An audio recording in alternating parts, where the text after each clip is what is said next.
trauma and more makeup. I'm gonna stream again, but first I like to look cute, so I'm gonna do my makeup for my gaming stream.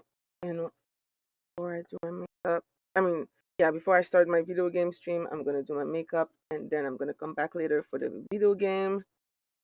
But first, since these videos are doing a little bit better than my others on my YouTube channel, that's why I keep doing them.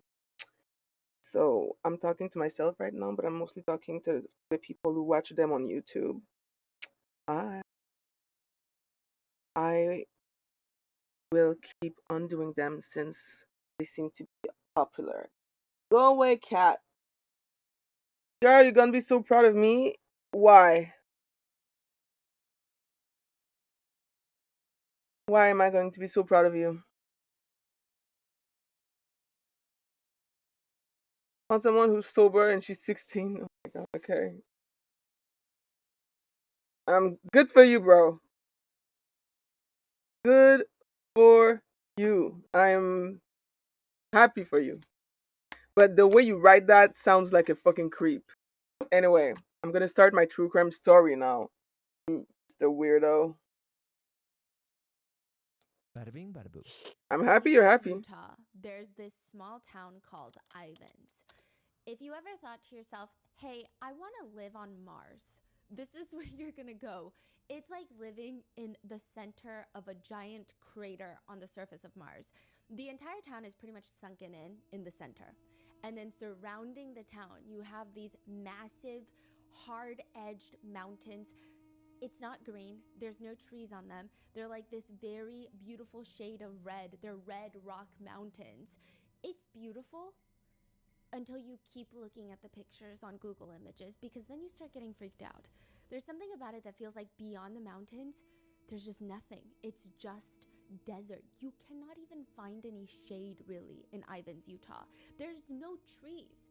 You go to your backyard, it's like a red canyon. You feel like a little scorpion is about to crawl out into your house. And instead of trees, they have these green balls.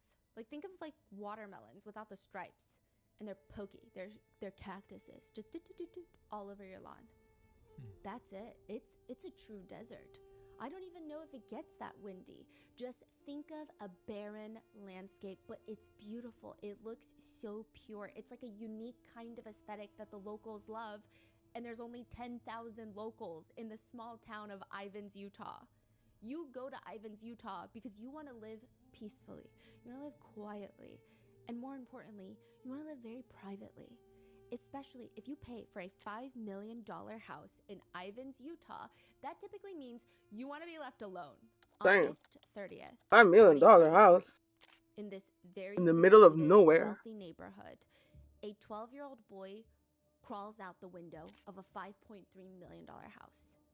He's dressed in this men's blue button-down dress shirt, like, you know, those dress shirts, but it's kind of swallowing him up. It looks like he took it from his older brother's closet. He has on a pair of shorts and a pair of socks, no shoes. His legs look quite frail. The way he walks is reminiscent of a baby giraffe that learned to walk not too long ago. He's not stumbling. It's not like he's so shaky, but it just looks like he's either injured or very uncomfortable walking. It could be the duct tape that's wrapped tightly around his ankles. It even looks like underneath the duct tape, there's some sort of plastic saran wrap underneath. And he has this long, very scorching hot walk ahead of him. He's just wearing socks. This is August 30th. No trees, no shade. You're looking at 100-degree weather. But because there's no shade, the pavement reaches about 104 degrees Fahrenheit. Put that into perspective. Ouch. It would be like if you took a cast iron skillet, put it on the stovetop, kept it on high heat for 5 minutes, took it off, and then put your foot directly onto it. That's what it feels like. And that is what this 12-year-old boy has just crawled out of the window to do. He has to walk in this weather with just socks to the neighbor's house. This whole place, it's not a neighborhood in the traditional sense. I mean, it is a neighborhood, but they're filled with $5 million houses. The houses are really far apart. They're almost a few blocks apart, if you will. You don't pay $5 million in Ivins, Utah to live on top of your neighbor. So the space in between I each like that, home feels honestly. at least like a few blocks. And there's Like you only have neighbors, 3 but you don't finished have homes in neighbors. this entire neighborhood so far, which means this little boy has 2 shots, 2 chances. And the duct tape around his ankles and wrists are not helping. The sun is probably melting the tape into his wounds. He's already dehydrated. He's been starved. Just 2 seconds out in that level of heat, he likely feels lightheaded, and just the friction from walking with socks on that type of pavement can instantly cause burns and blisters. Oh my The first house he god. walks to, he quietly approaches the door and he takes a few steps towards the front. He sees the doorbell, reaches out, presses it, and he just waits. He's waiting by the front door very politely, even. He doesn't bang on it immediately. I mean, I would expect him to, considering this could be life or death for him. But this 12-year-old boy just waits very patiently. He stands still for 40 seconds waiting for that door to open. He was so still that I actually thought I paused the footage. Eventually, he calmly knocks on the door and waits again. If there is nobody home, if they come back to get him, it is all over. This boy's condition is only getting worse, and it's likely that the wounds are going to get infected very soon. So he waits, and he's What the so fuck? still, as if like if he were to move, the homeowner would be so scared they wouldn't open the door. But again, nobody answers, which means there's only one more house that he can try, and that's if he can even make it to the house. So he starts walking, and like I said, there are 3 finished homes in this neighborhood. One home that he's running from, one where nobody's home, they didn't answer the door, and now he just has the last one, the 3rd house. He walks up and he rings the doorbell.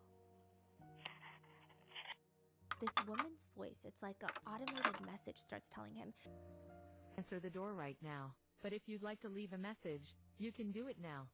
He just stands there for a brief second because that means there's nowhere That's else he can weird. run.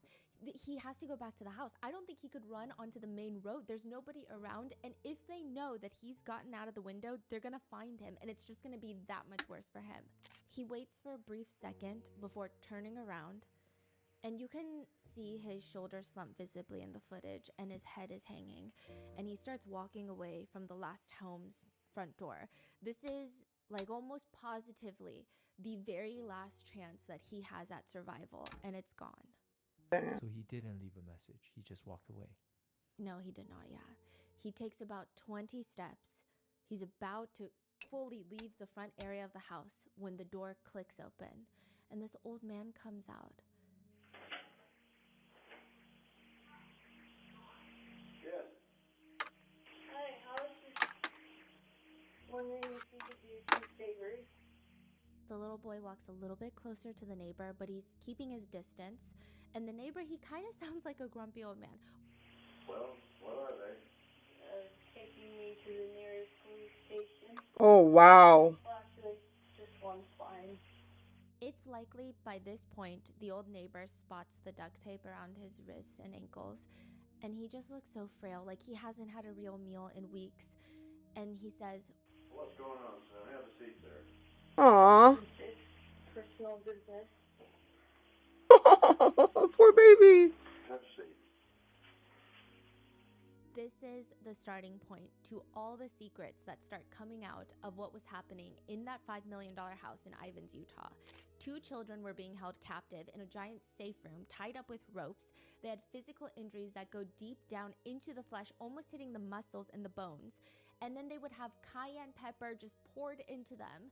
There's evidence of forced starvation, forced to walk around in the desert barefoot, forced to sleep outside.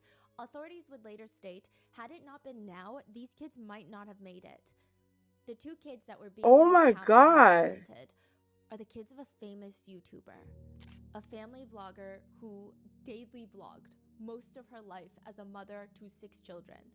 This is the case of Ruby Franke and Jody Hildebrandt. Bro, what the actual fuck? Jesus, can't. Ooh, so many bad parents. People are making me sick lately. Holy fuck. Oh, oops, I forgot to mute this. I'm gonna get copyrighted.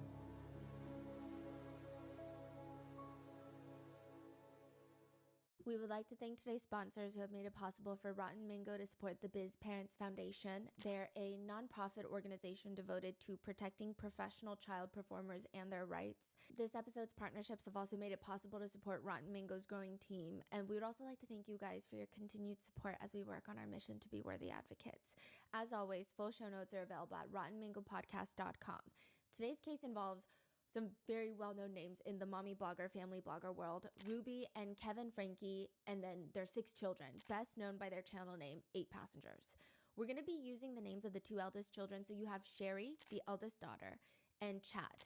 They are legal age and have publicly spoken out about Ruby, but we will only be referring to the 4 youngest children as either their first initial or just vaguely the son, the daughter, regardless of if their info is already out there.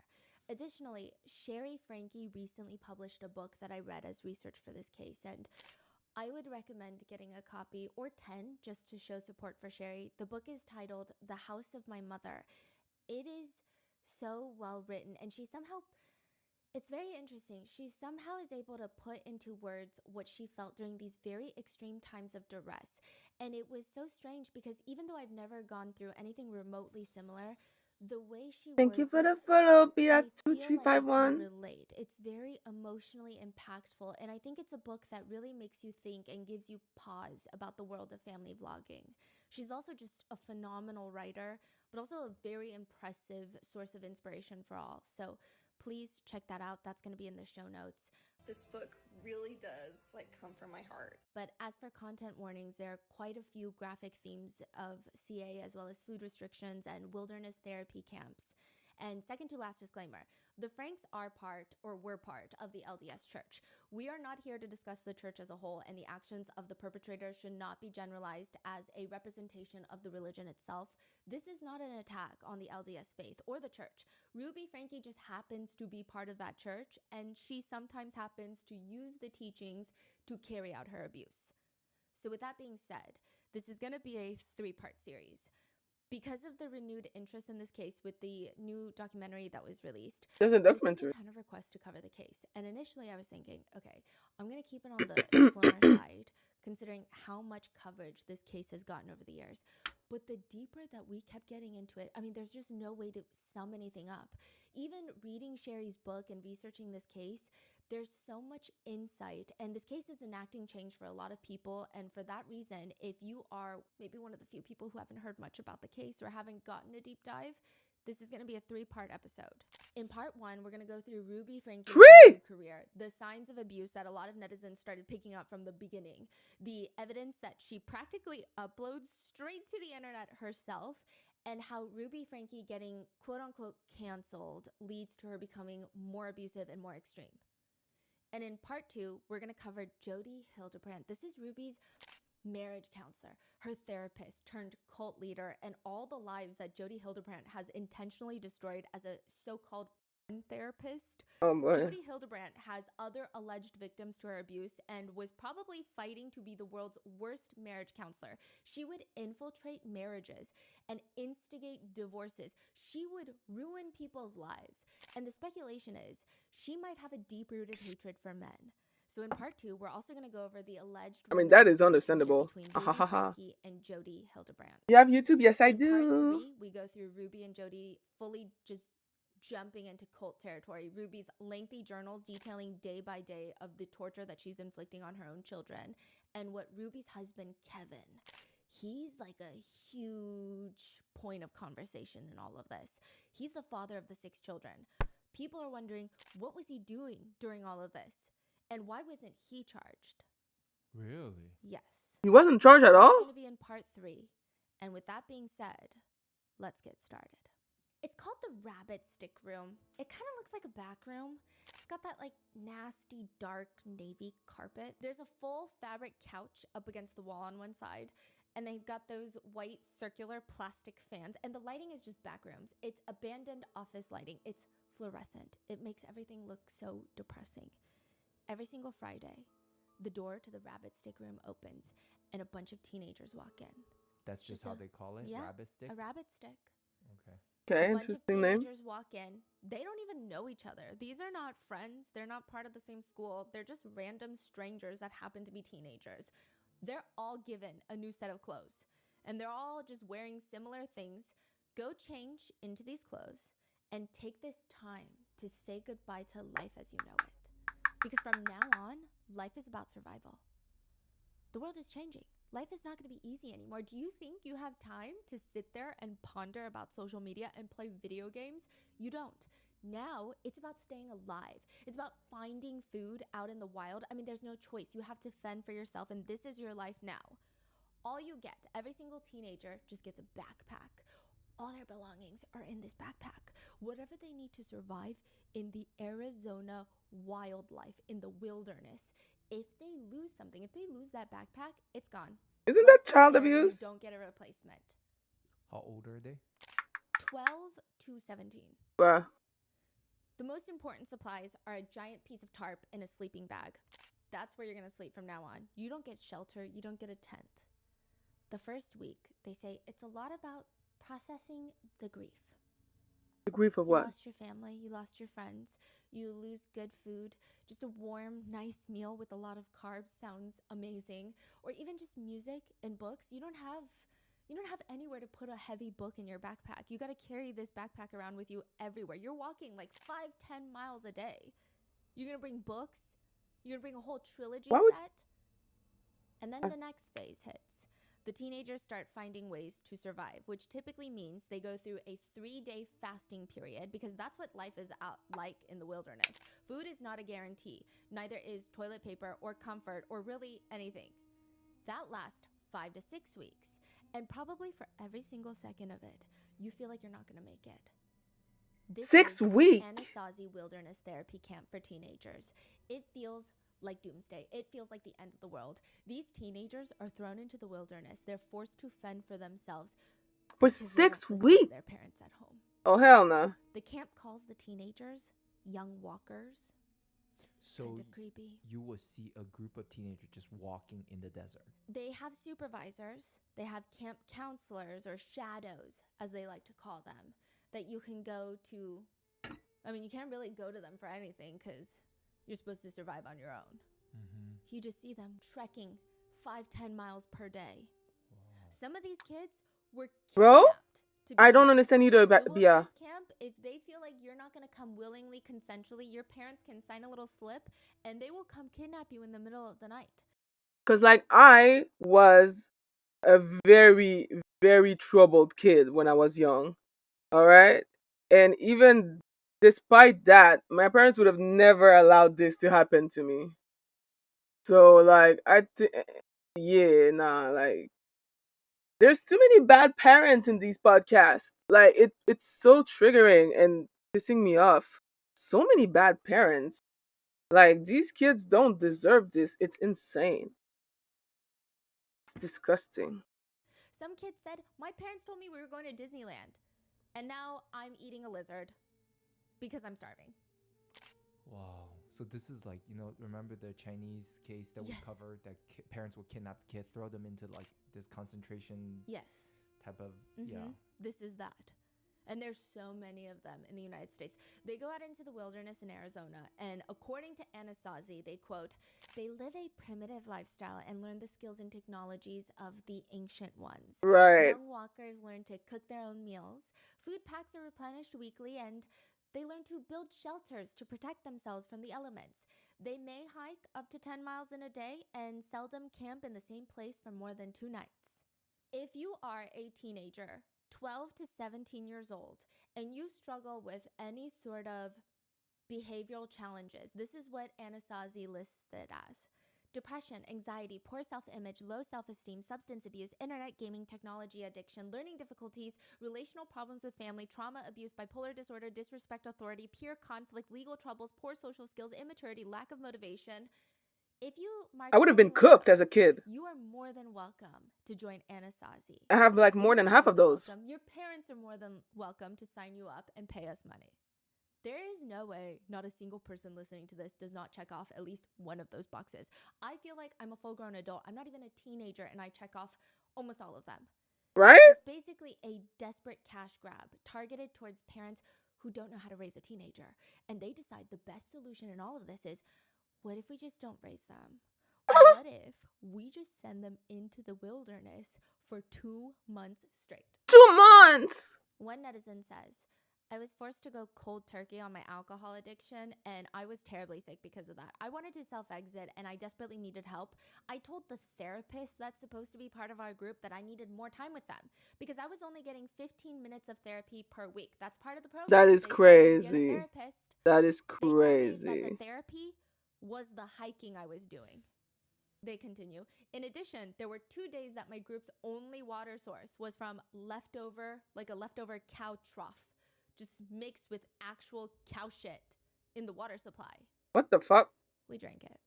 By the end of my stay, I could barely walk. My last night, I laid down on a bunch of rocks and I couldn't sleep because the coyotes were just howling. Coyotes? Like they were only a couple dozen feet away from me. I kept crying to the staff at night, telling them that I was so scared. They finally gave up and transported me to another treatment center.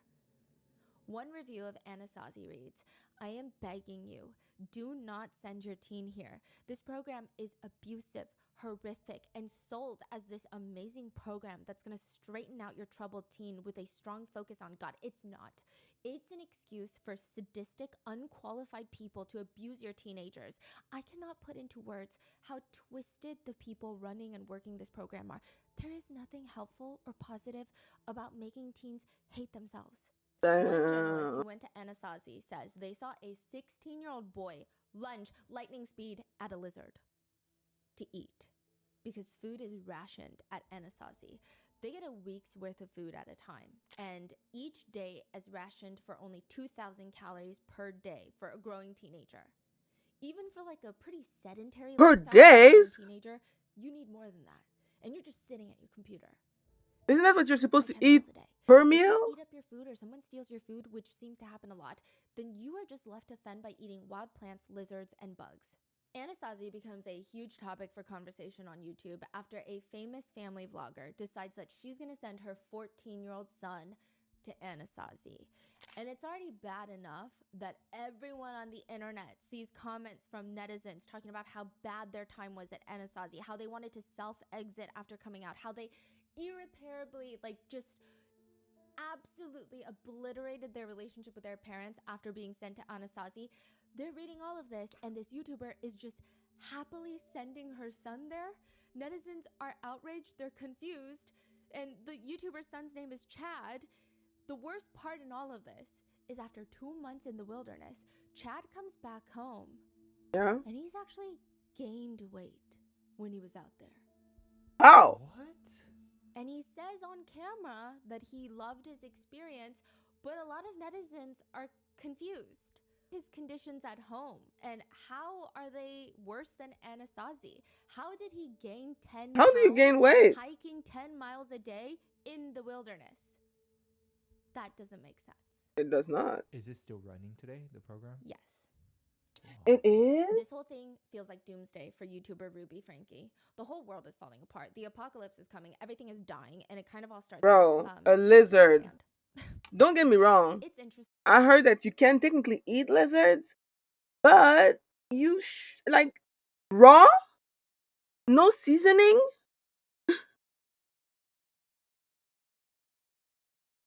That's crazy. That's crazy. There's a lot of people who really want to be good at something. And then there's a lot of people who don't really care if they're good at something as long as you think that they are good at something. They all say the same thing, so it's very hard to differentiate who is who. Like who actually wants to be good at it and who just wants to be seen to be good at it. It is pretty clear Ruby Franke just wants to be seen as a good mom. I don't know if she had any intention to actually be a good mom.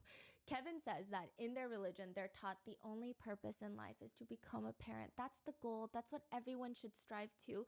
But if everybody gets there, then how are you special? So Ruby's new mission is to be the perfect mom. But it's not just enough. That perfection does not for all of exist. her family members to be like, Ruby, you're such a good mom. For her to walk into church and they say, Ruby, I don't know how you do it with 6 kids. That's not good enough. She wants strangers at the mall to tell her that she's a good mom. She wants to maximize the amount of praise that she gets, so she needs a larger audience. Okay, and that Miss is the Insecure. birth of the YouTube channel 8 Passengers.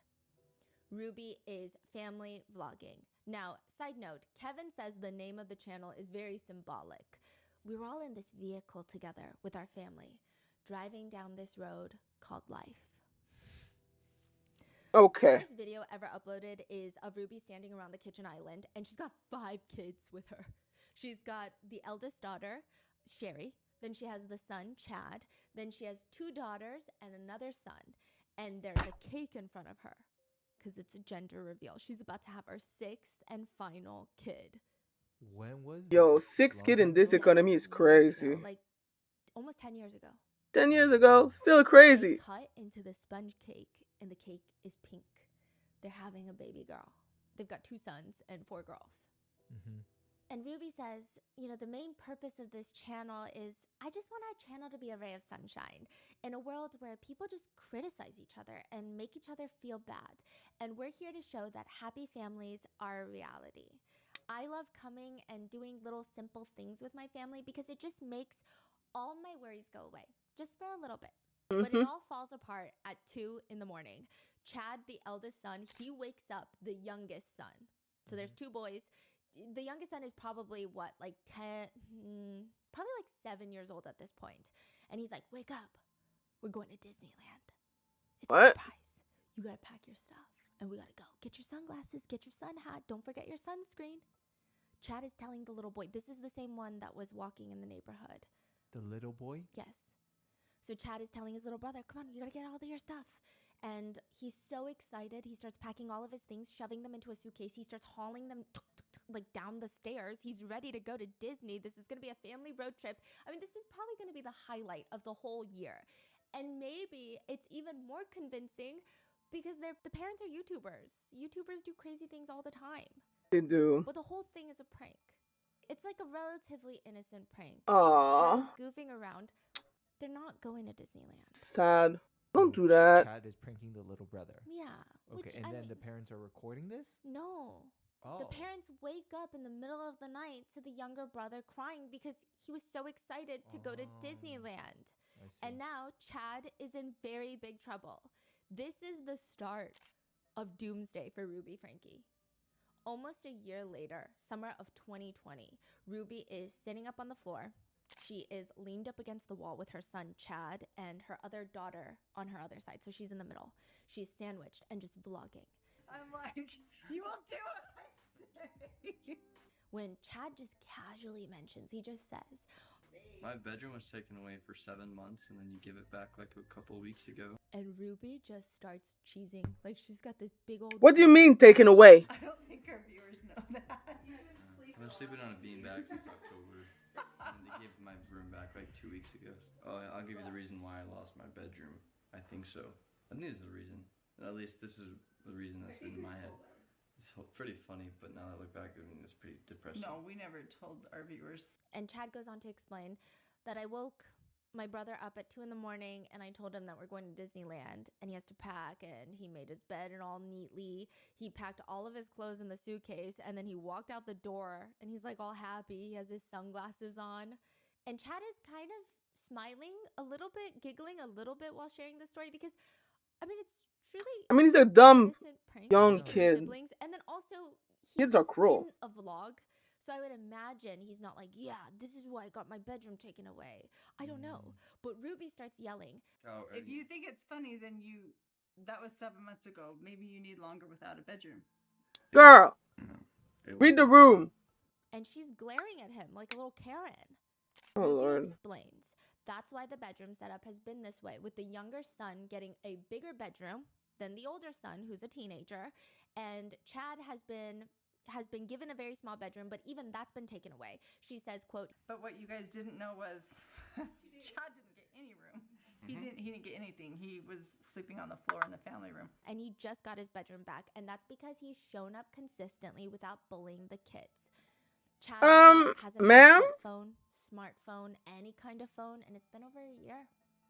I still have no intention of returning a phone. Then she turns the camera to her younger daughter. And we took her phone away in November, and you may never get your phone back. The younger daughter just responds, yeah, probably not.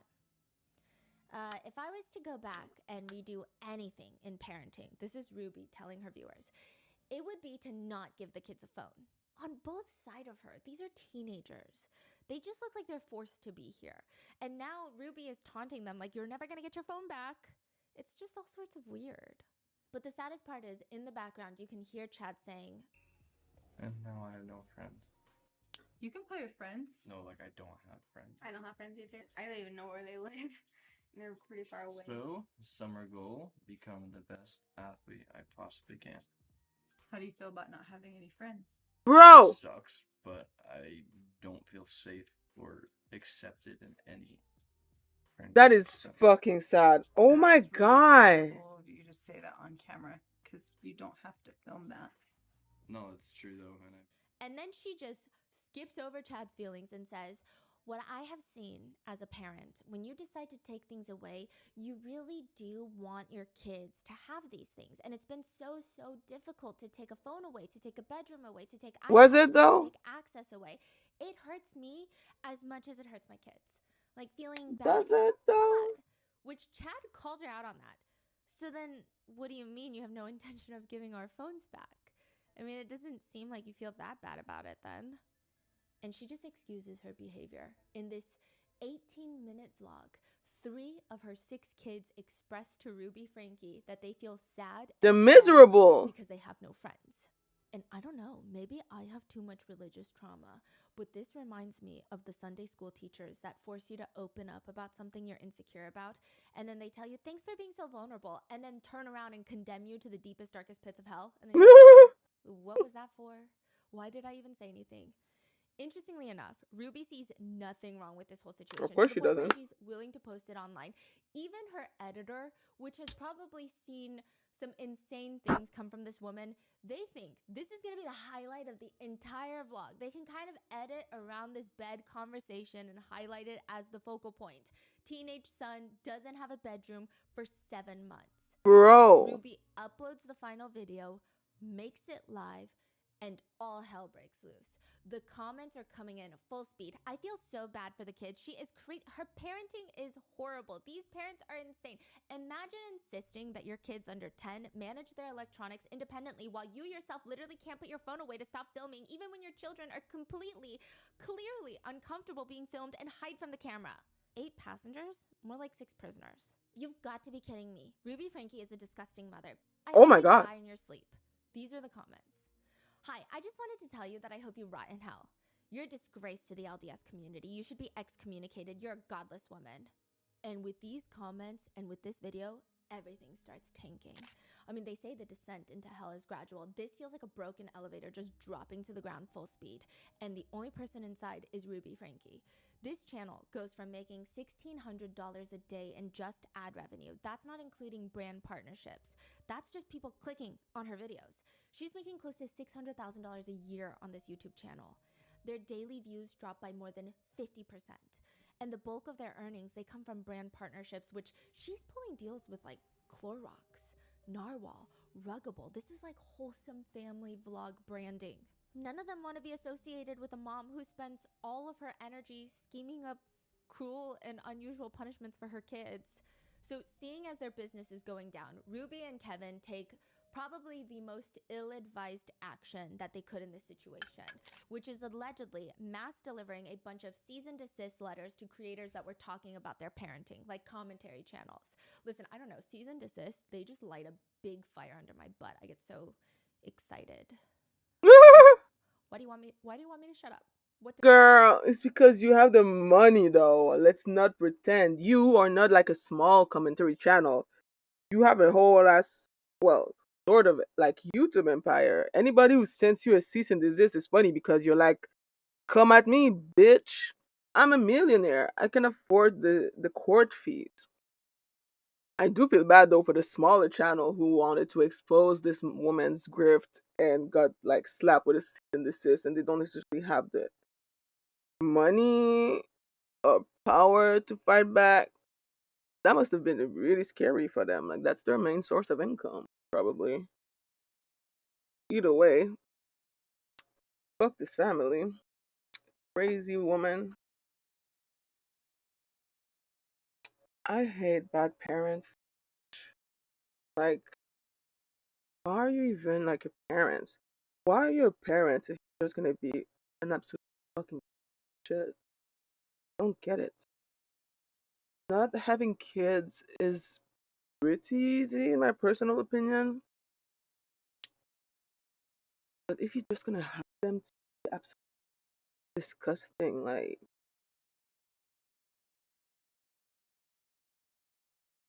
Did I say?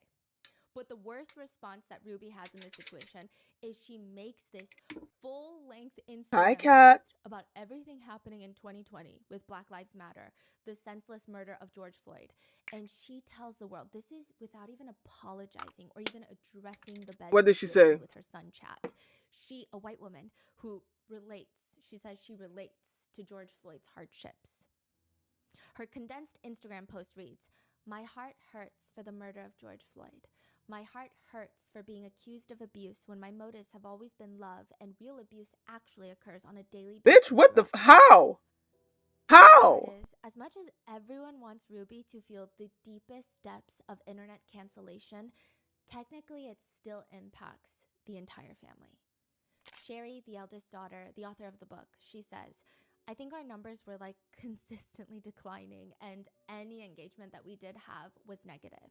Okay, I need to understand how a white woman saw a black man getting murdered, executed by some KKK cops, and made it about her and how she's abusing her children. How? How do you even accomplish that? That's some level of like lack of self-reflection that I've never seen before. I need a crash course on how to make something like this about me. A white woman who lives in a $5 million mansion in the middle of Utah, seeing a black man getting executed and feel like, yep, I feel that. I This is fucking crazy. So before this, they had their fair share of haters that would nitpick, "Oh, I don't think Bro, Chad is interested in narcissist. Ruby anymore. Oh, I think this kid is a brat. I think she spoils her kids."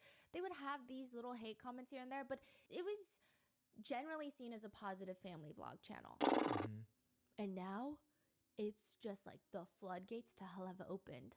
Chad says, "We're basically canceled. Our views just like tanked. We lost like 90% of our income." Who is we? And a lot of netizens say they saw this whole thing coming. They comment, "I liked Ruby, but it was getting obvious that she's obsessed with making her YouTube channel work. The giveaways, the acting silly when she's never acted that way before." Other commenters are flooding her channel. "I get major narcissistic mother vibes from Ruby. She favors kids, controls food portions, what they can wear. She looks perfect on the outside, but I get major creepy vibes from her. Major unhappiness inside their home." Another one is diagnosing through the screen, which kind of problematic, but also maybe they're not wrong. I don't know, you tell me. Ruby gives me parenting traits that are similar to the queen character profile for narcissistic personality disorder. She's obsessed with attention. She loves the compliments about her looks. She loves hearing people say she's a great mother. She loves hearing people say she's a great wife, but she seems so freaking fake. I can't stand it. Bro, Ruby does not self-reflect. She decides everybody is wrong. of course. This is cancel culture. Of They're trying course. to harm her and her reputation. Either burn in hell, as I have told, or disappear off the face of the earth. And I'm not going anywhere. She You brings it out should. to the world. She I starts mean, doing these isn't she little in jail? interviews, and she tells everybody Chad has his room back. And I posted him doing like a room tour a few weeks ago, and look how happy he is. Which, by the way, people start flocking to that video of him redecorating his room because he just got it back, but we didn't know that at the time. And it's under a new level of scrutiny, and they realize that his bedroom door is doorless. Like, there's no door. The door has been taken off the hinges, providing zero privacy. Be Which for just fucking adds real. an entire canister of gasoline to the fire. The Frankies respond by saying Chad chose the beanbag when he didn't have a bedroom for 7 months because he said it was the most comfortable. Not a great start to addressing the situation, but they continue. Oh, He woman. also removed the door to his bedroom in an effort to be transparent and help regain his parents' trust. Nope. That's crazy. unless Chad was caught with a Breaking Bad level meth lab in his room, which he obviously wasn't, how desperate do you have to be to try and earn your parents' trust to be this extreme? And I say that with all disrespect Bruh. towards the Franke parents and sympathy for Chad. Ruby continues, the reason that we got canceled was because I was demonstrating, Exactly, as I yeah. have done from day one, She's what a crazy. responsible mother looks like. What is the motive for the hate being thrown at me? I'm the antidote to these kids acting out, and they know it. You are the cause of these kids acting out, which is why this photo here is probably taken from her being interrogated by the police. I need to understand how people can be so delusional. Like, not in the era of fucking internet and cancel culture. Your dumbass is gonna fucking document your fucking crime and think that it's good. That's crazy. That is crazy. But also, she is a white woman, so to be fair, she's a rich white woman. She probably doesn't even know what accountability means because she's never had to go through actual hardship in her life. I'm judging. But that's the vibe that she's giving me. Bitch was probably born with a silver spoon and never actually like had a good understanding of family structure or whatever. Because how can you grow up to be such a fucking terrible mom? And document it and put it on YouTube. That's crazy. The lack of self awareness. Like, how?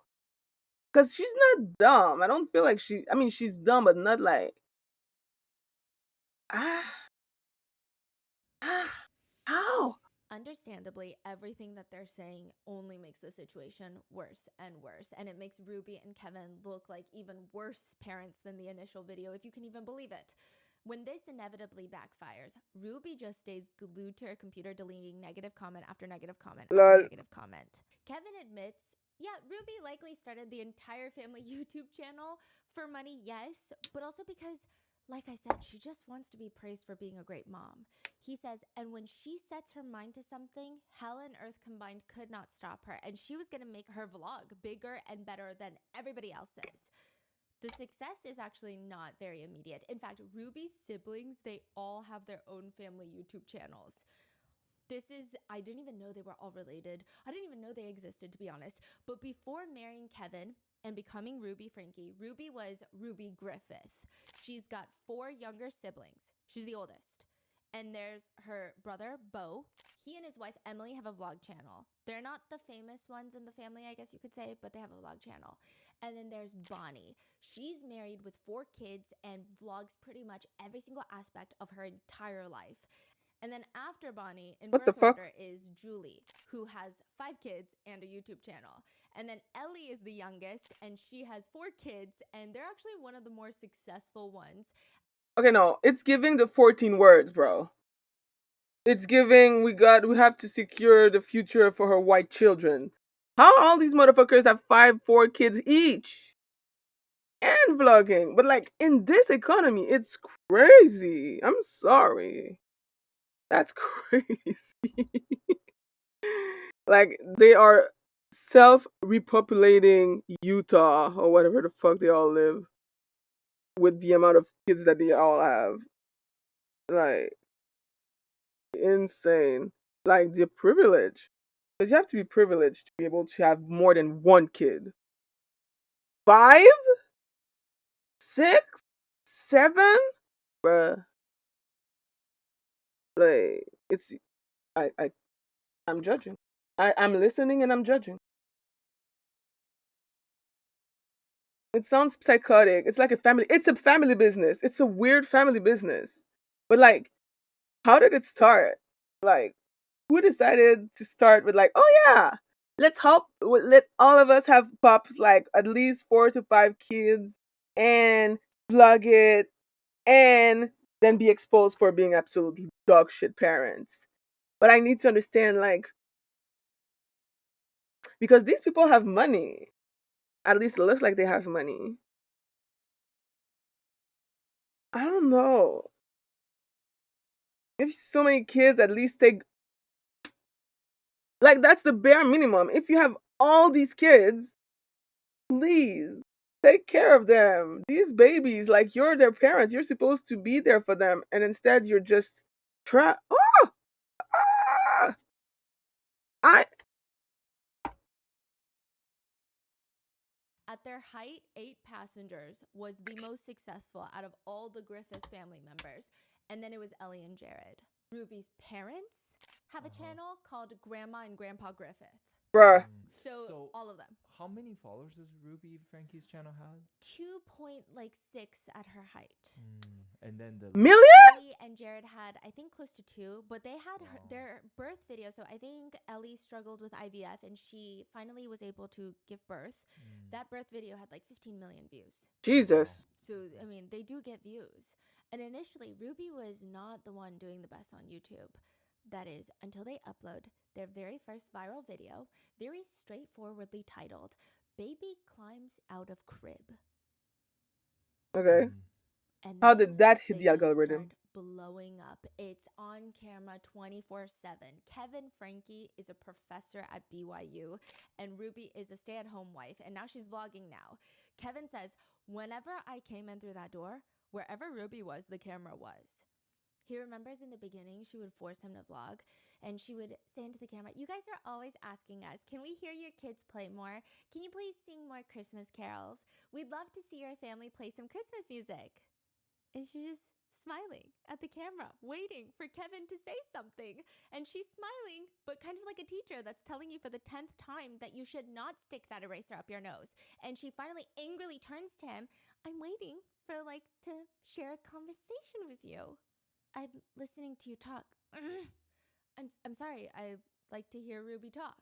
I'm cutting all of this out. Help me out here. She keeps huffing and puffing, and finally he tries to say, I don't know where you want me to come in. Okay, start over again. I'll help. Here, I'll pick it up. Okay, Ruby, ready? So one of the traditions that we do in this family, and she's just so intense, not just about capturing all the moments, but making them absolutely perfect, even if it's fake. Nevertheless, in the beginning, it's kind of cute and fun. Everybody's having a good time. All the kids are having a good time. They're making some YouTube money. They're buying a new van. They're getting a bigger house. And they would be on the highway in their billboard of a car. It's got the 8 passengers bumper sticker. It's like a truck, honestly. It's like a bus. I mean, you got to fit 8 of them.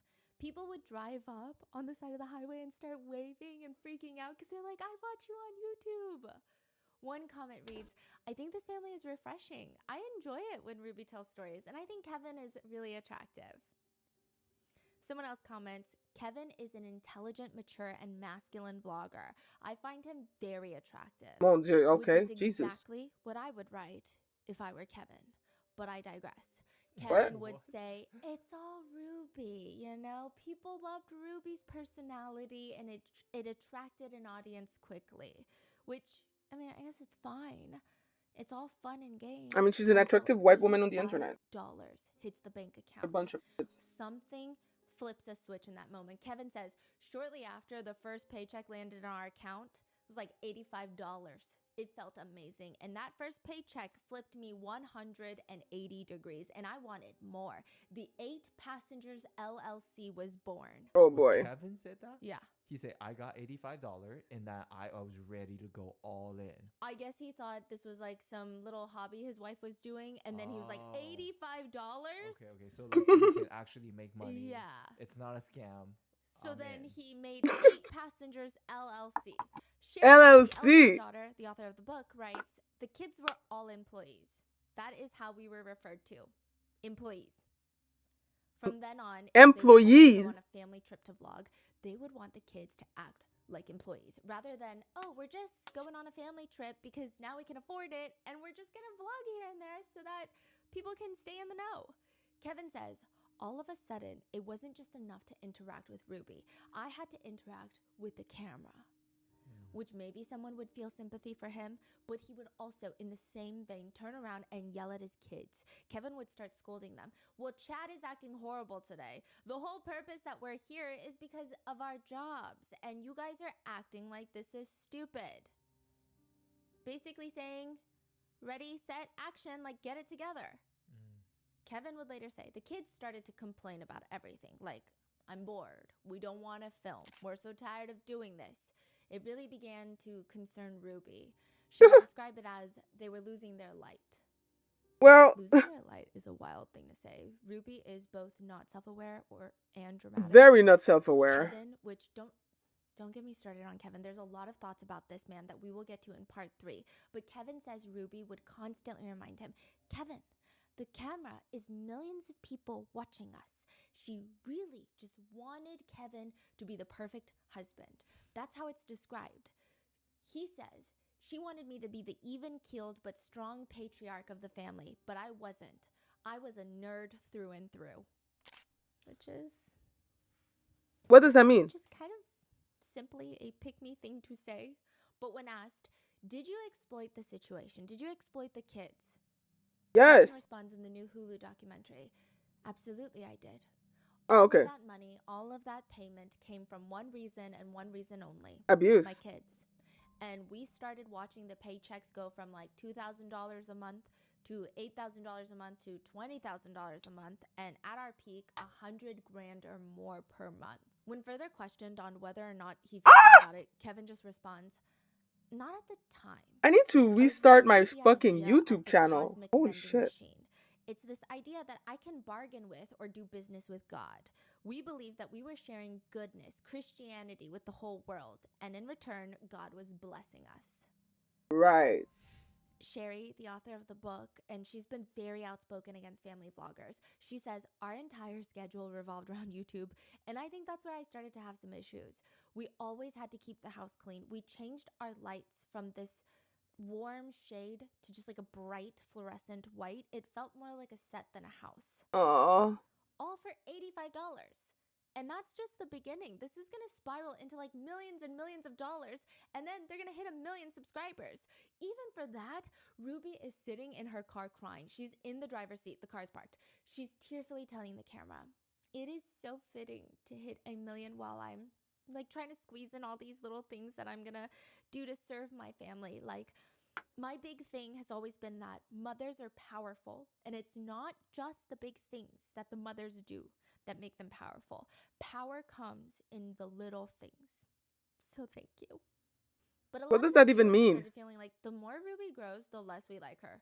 One comment reads, I like the way Ruby acted towards the kids in her older vlogs. That's my first time watching you with this lecturing. Ah, well, it was nice to meet you, Bia. I do these little makeup thing. Like, I mostly play video games on stream, but I do these little makeup video thing a lot lately, more than usual. So, well, I hope I'll see you again. So, where the fuck are you located? 3 in the morning? It's 5:30 p.m. over here. Are you like in China or something? But I digress. Take care of yourself, sleep well, and I hope I'll see you again. It came across very honest, and I felt like I was watching a real mom. Oh, and now she seems like she's afraid India. to show her disciplining them and uses this weird baby talk. Which, side note, there is the Okay. big Funny enough, my YouTube channel has a lot of Indian people because one of the first videos that I uploaded on there was me reacting to Indian movies. And it was very overwhelming how many people came in to watch that. I like y'all. So I hope I'll see you again. baby talk is wild. Every little thing that her kids would do, she would go, oh my gosh. Oh my goodness. Oh my gosh.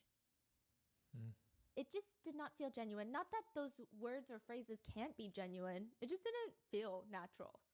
Some are even comparing Ruby with her sisters, writing, I think Ruby really tries to be like Bonnie, her younger sister.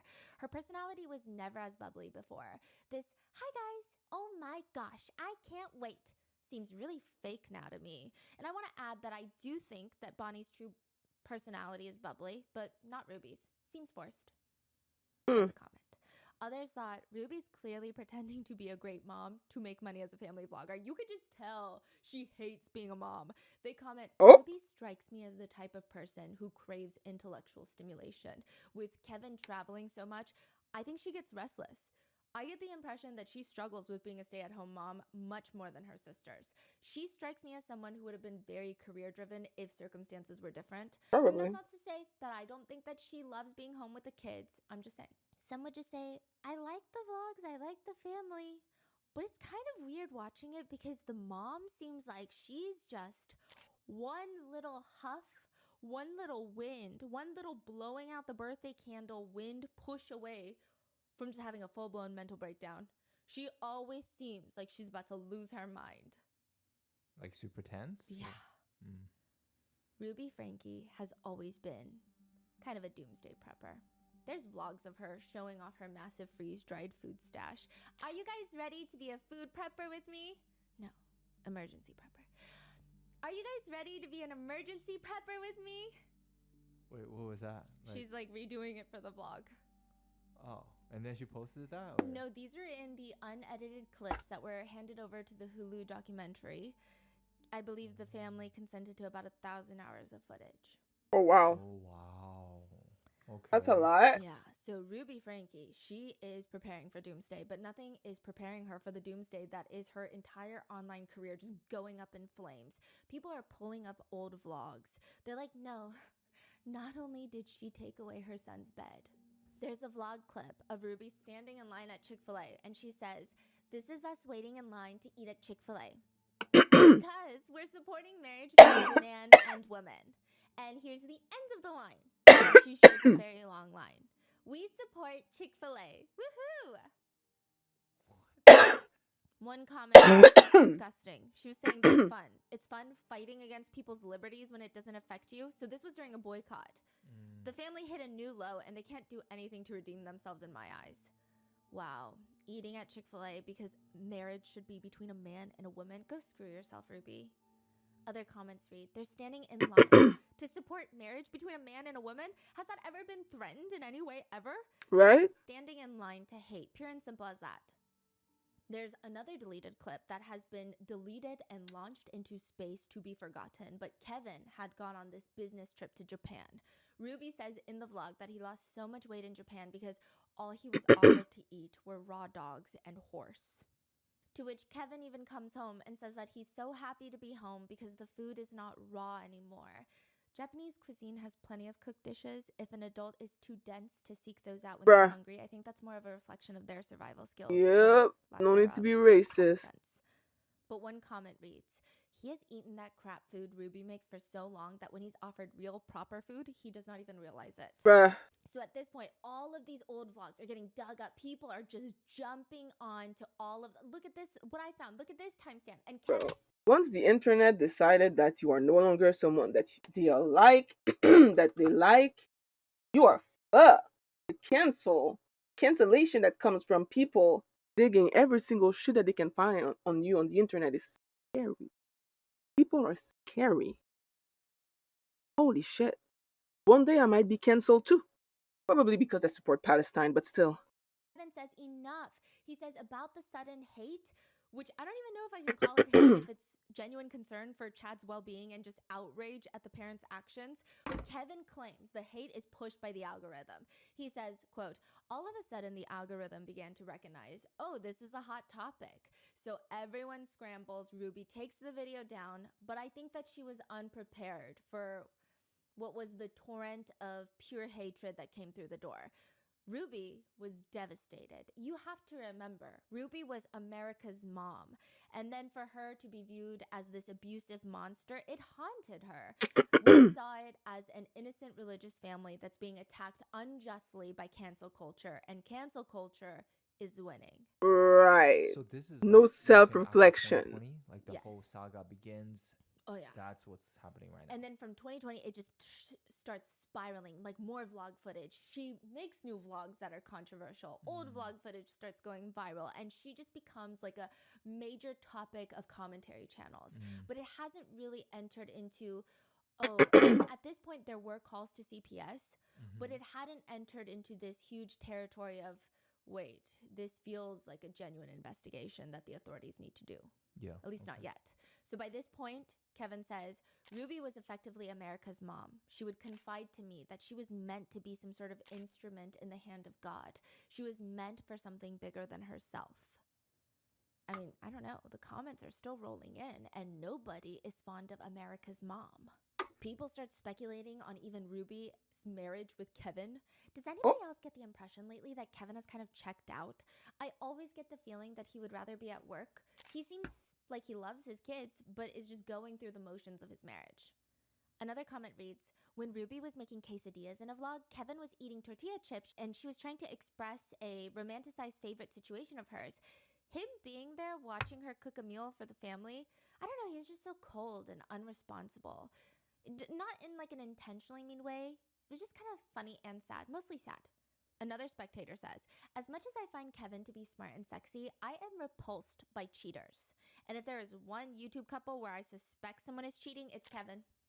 He appears to love his kids, but he just seems so checked out of his marriage. Damn.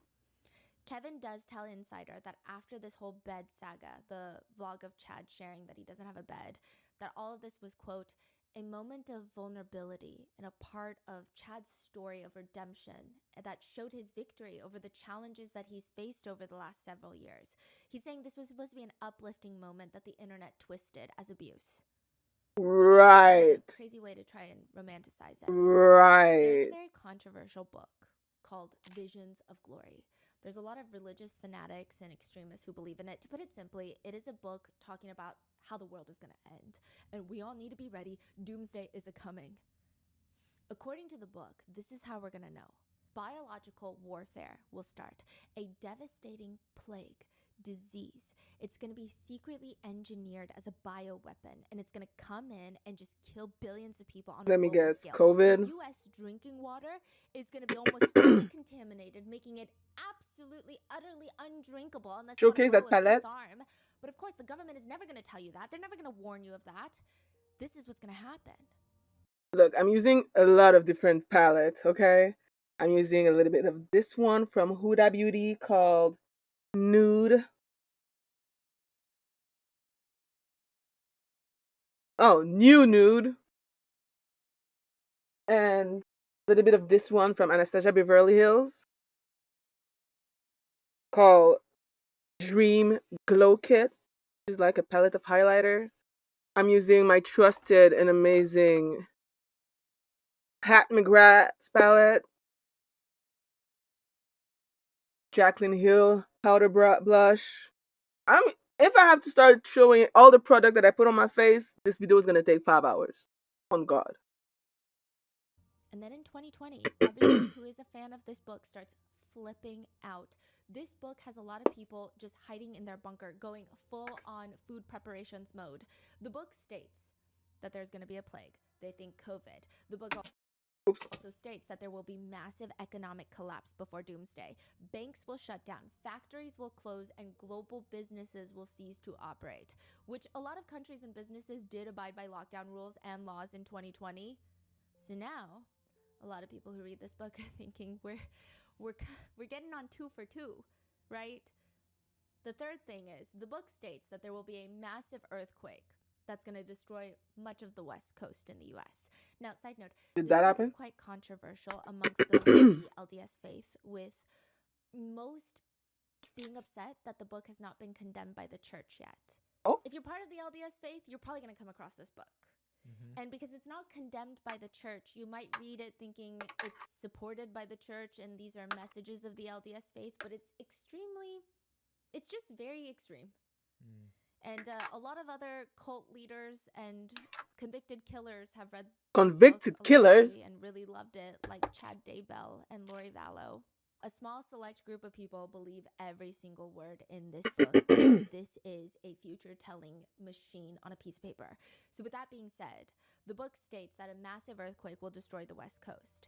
In 2020, Salt Lake City, the headquarters of the LDS Church, if you will, had a 5.7 magnitude earthquake.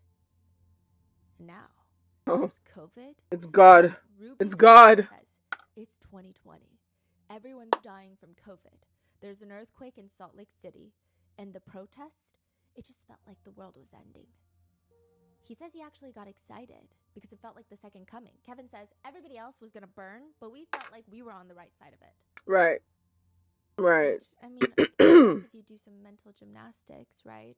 But other Doomsday The lack of extremists say there's self-awareness is actually a crazy. missing element that's not in this book. An electromagnetic pulse is going to wipe out all of electricity. There's going to be a huge, massive shutdown of technology, and it's going to happen gradually. Which maybe to Ruby, that's what this feels like. A full-blown attack on the internet. Her entire life is collapsing in like a few months. Netizens are still going through back catalogs of vlogs, downloading, watching, and She's timestamping cooked. every single strange thing that she's done, making a list to call CPS about. Ruby claims that there were like 1,000 calls made to CPS because of her. If you go to school and you say, teacher, my dog ate my homework, nobody's gonna believe you. But Yep. this is probably worse. My mom threw my homework away and told me that I would have to pay cash to get my homework back, but I couldn't pay her cash to get my homework back because I don't have money. What? In one vlog, Ruby and Kevin are sitting at the dinner table with all 6 kids. Ruby pulls out a big trash bag, and it looks like it's filled with binders and journals. Dad tries to grab for it, saying, "That's my homework." Ruby waits for every single kid to be quiet and states, You have something in the bag that you would like out. You can pay cash for it. So you learn the value of your items. Or you can give what? Dad, I'll let you take the conversation from here. She points the camera at Kevin. Kevin thinks about it. You can do an equivalent value chore to get it back. What's it? And whatever isn't claimed by the end of the day goes in the garbage. Ruby decides her kids need to pay her to do their homework so that they can learn the value of their items. It's also worth noting that that's just crazy. Netizens are commenting, imagine showing this to your teacher. Another netizen points out something that's even more frustrating, which is, quote, you know, Ruby actually used to make her kids pay her if they got bad grades. So this is especially insidious. So they have to pay her to do the homework, but if they don't do the homework, they're gonna get bad grades, so they have to pay her anyway? And on top of that, she makes money by vlogging the entire thing? Another netizen writes, I wouldn't just tell my teacher what happened. If this video is posted, I'm showing them. Day in my life videos are like a YouTube starter pack, which Ruby does share her family's schedule, and it's rigorous. Sherry, the eldest daughter, wakes up at 5:30 in the morning to practice the piano. At 6 a.m., the rest of the kids get up and they do scripture time. Immediately after, they all have to practice their own musical instruments, the violin, the flute, the harp. Everybody practice. And then it's chores. And then you get ready for school. To which one What time do they wake up? all for kids having chores and responsibilities. But that morning routine is ridiculous. There is no need for a 7-year-old to be out of bed at 6 a.m., read scripture, practice the flute, sort and fold, put away the laundry of a family of 8 people, have breakfast, get ready for school, make lunch, make her bed, do 20 minutes of reading, and then go to school all day. Even typing that out, I'm so exhausted. And what does Ruby even do all day? All her chores are done before 8 a.m. by her own children. All she has to do is cook dinner. Bro. Behind every successful sale, there is an invisible engine. The seamless technology that turns browsing into buying. And like, engines can be very complicated. Like when my family and I were selling Grandpa Mango's limited edition art, we realized it's really not just about selling great products. That's the part that we were so excited about, but there's so much more behind it. That's where Shopify comes in. Shopify is the commerce platform powering millions of businesses worldwide, and they have perfected what matters most, the moment of purchase. With the world's #1 checkout system and game-changing Shop Pay, they turn casual shoppers into confident buyers, boosting conversions up to 50%, meaning those abandoned carts, they become completed sales. Upgrade your business and get the I same have checkout I have been in carts all the Ulta time. Beauty uses. Sign up for your $1 per month trial period at shopify.com/rotten, all lowercase. Go to shopify.com/rotten to upgrade your selling today. Shopify.com/rotten.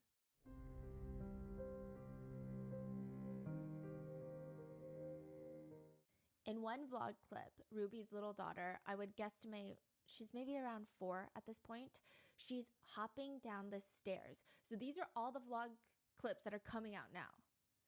She's hopping down the stairs happily, but Ruby is shoving the vlog camera in her face, aggressively telling her, "We are going to the movies, so go get on your shoes."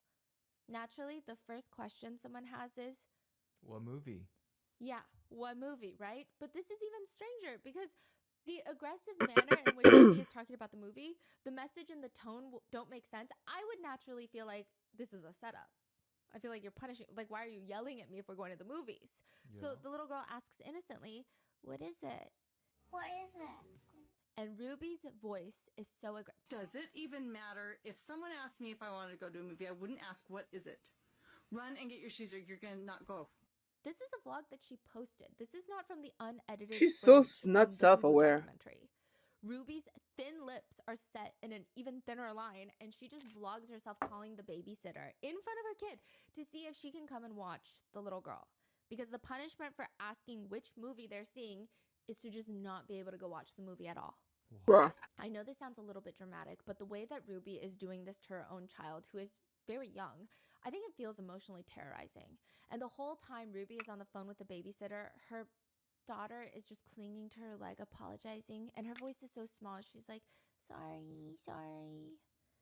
Ruby gets off the phone, sets up the camera so that she can sit in front of it, and she's very disappointed because the babysitter is not available. She says, "Kevin, I'm not taking her unless she comes and gives me a huge apology." You come give me a hug and you come say you're sorry. No, again, where I can pay attention. It was not very thankful of you. I was excited and I told you to go get on your shoes and your jacket to see a movie. And you should say, okay, and be grateful. Instead of, well, what movie? Well, I don't know. Let me think about it. That's not very grateful, and I'm not going to take a girl who's not grateful. How dare she has an Can you show opinion. some more gratitude? Okay, give me a big hug. To which the comments are just ripping into Ruby. Well, rightfully duh. so. A huge apology for what? If somebody asked me if I wanted to go to the movie, I would ask, "What What is the it?" fuck That is would the be the very movie? first question I ask. To which another person writes, "I think Ruby is obsessed with the feeling of empowerment and control that it gives her in the ability to manipulate her children's emotions based off of her own reactions." It's clear she's terrorizing her kids. I think it's a very natural and part of the development process for kids to just be so messy. I think they naturally make messes. Yep. But when the youngest daughter ends up experimenting with nail polish and evidently spilling some nail polish on the bath mat, it's not even a big deal. There's not even that much nail polish, and it's on the bath mat. Ruby feels confused because the little girl decides she needs to hide for 30 minutes because she's that scared of her mom. Ruby is confused by that action, the She's hiding. like, "Where is she? Where is she? Is she seriously hiding?" Well, yes, bitch. I would just think that's alarming. Like, how does that not register in your mind? Hey, why are my kids hiding from me? Instead, Ruby vlogs it. She's been missing for 30 minutes. Been missing I found her! for 30 minutes. They finally find her under the bed where Ruby, quote, I guess if you want to call it playfully, but not really playfully, pulls her by the leg and drags her out. I mean, it doesn't look physically painful. It's just visually a lot. She says, "You're gonna have to write 'I'm dead' now because you're in so much trouble." Ruby says the little girl is going to go straight to bed. She will not be joining the family who are all going to go outside for cookies. I just don't understand that kind of parenting response. I think the appropriate response would be, "Hey, if you want to paint your nails next time, why don't you ask for help?"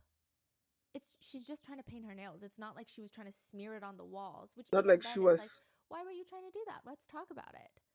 The worst part is Ruby is vlogging herself cleaning the floors, and she says all of the discipline takes place off camera, but one of the consequences is she will not be getting her nails painted for a solid month, and that's like her favorite thing, which is to have me do her nails. Which I do think that sometimes kids teach themselves their own life lessons. Like in this case, the little girl is asked to apologize on the vlog again to Ruby, and the way that she processes her emotions despite Ruby's ass parenting is quite mature for her age. But I just don't understand why she still needs punishment. It's very depressing.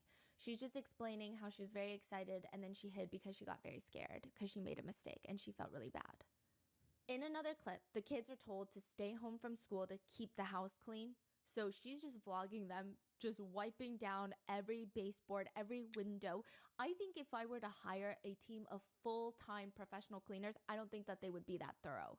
It's just very bizarre. It's like she has 6 kids to have a full army of cleaning staff. But the second that they do anything that a kid normally does, such as leaving a pair of socks around, they're scolded so firmly on camera, likely stricter punishment happening off camera. Sometimes they would even be forced to do push-ups because they left their sock outside. You get your socks picked up and don't you leave your stuff out anymore. Run and go pick them up and then give me 10 push-ups. 1, 2, down further. So while That is Ruby crazy. is really strict, she's not particularly attentive to her kids. She's vlogging in the kitchen when Chad, he's younger at this point. He's like 10, 11 in this clip. Ruby's talking about his football game, which Chad loves football. He's very good at football. He wants to earn a scholarship one day. This is how he wants to make a name for himself. This is very important to him. Ruby says, Dad's taking you to your game, right? Okay, well, I don't think I'm gonna go. Are you okay with that? Chad looks really sad and he just shrugs. It's fine. You never come. Don't say that. Our viewers are gonna think that I never come to your games. Well, that's true. I go to your games. Girl. Yeah, one. And last season you only came to like 2 games. You're ratting me out. You're making me look bad. Chad looks genuinely sad. He has his arms crossed on the kitchen island table and he's just staring off into space. He looks like he's trying not to cry, but Ruby still has the camera pointed in that direction. He's in the frame of the vlog and she just starts goofing around with her younger son next to Chad, not addressing how he feels, completely bulldozing his feelings. But also, do you have a job? Like, why can't you go to his game? Is that not your job? I don't understand. It's not like she's like, I have this important meeting and I need to go to put food on the table. I love you. I'm sorry. Comments read, I felt so bad for Chad. Ruby didn't even seem to feel bad about missing his games. What else does she do that's so important that makes her miss something that She's is a stay-at-home really important for her mom. son? Doesn't do Other much. netizens feel bad for Chad in other ways. They comment, I mean, her kids must think she's a lunatic. She's always making them wait in the back of the car for like 30 minutes as she goes on these little monologues by herself to the camera. They're just like in the back waiting patiently. And another valid point is Ruby always says that she's too busy all the time to support her kids, but she forces Sherry and Chad, the 2 eldest, to take care of the rest of the 4 kids while they're still children. Side note, Ruby will even vlog the fact that her 2 youngest haven't even showered in like a week, just truly showcasing her great parenting skills. That is crazy. What do you mean? Digging all of What these do out? you mean? Others have noticed in the timelines throughout the vlogs. Let's say she takes kid A to the dentist. And in this vlog, let's say it's November of 2023, the dentist is like, your kid has so many cavities. Like, we got to really watch out for the cavities. Tone it down on the sugar. Make sure you're flossing. Make sure you're brushing your teeth. Like, this isn't good. The next time they come to the dentist, now she's got 9 cavities. Like even more? Even more. And again, I get it. Like, kids will eat their snacks. They'll How? probably hide chocolates. How do you have so many cavities? Until it's melted into the mattress. But still, it's up to you as a parent to make sure that they're doing these things so that they don't get more cavities. It feels like she doesn't care to support or help her children. It's one thing if you keep trying and trying and trying and your child goes out of their way to keep getting cavities somehow, but that's not the case. It just feels like Ruby constantly gets upset that nobody is up to her standard, punishes them, but then gives her children 0 support or resources to get better so that they can meet her standard. So for example, one of the younger daughters was failing math. It's been mentioned multiple times in the vlogs. Ruby clearly knows that this daughter is failing math. Just like the cavities, she has no intention of helping or supporting her kids. She doesn't mention, I'm going to help you with your math homework. She doesn't mention, I'm going to get you a math tutor. Just nothing. She just keeps bringing it up and like, haha, she's failing math. On that daughter's birthday, she gets gifted the Maze Runner book series. She's so excited to read it. She's been asking for this set for I don't know how long, okay? She's been begging for these books. And Ruby is letting her soak in the excitement of this. She's vlogging every second of it. And then she turns the camera to herself and she's got this like twisted smile on her face.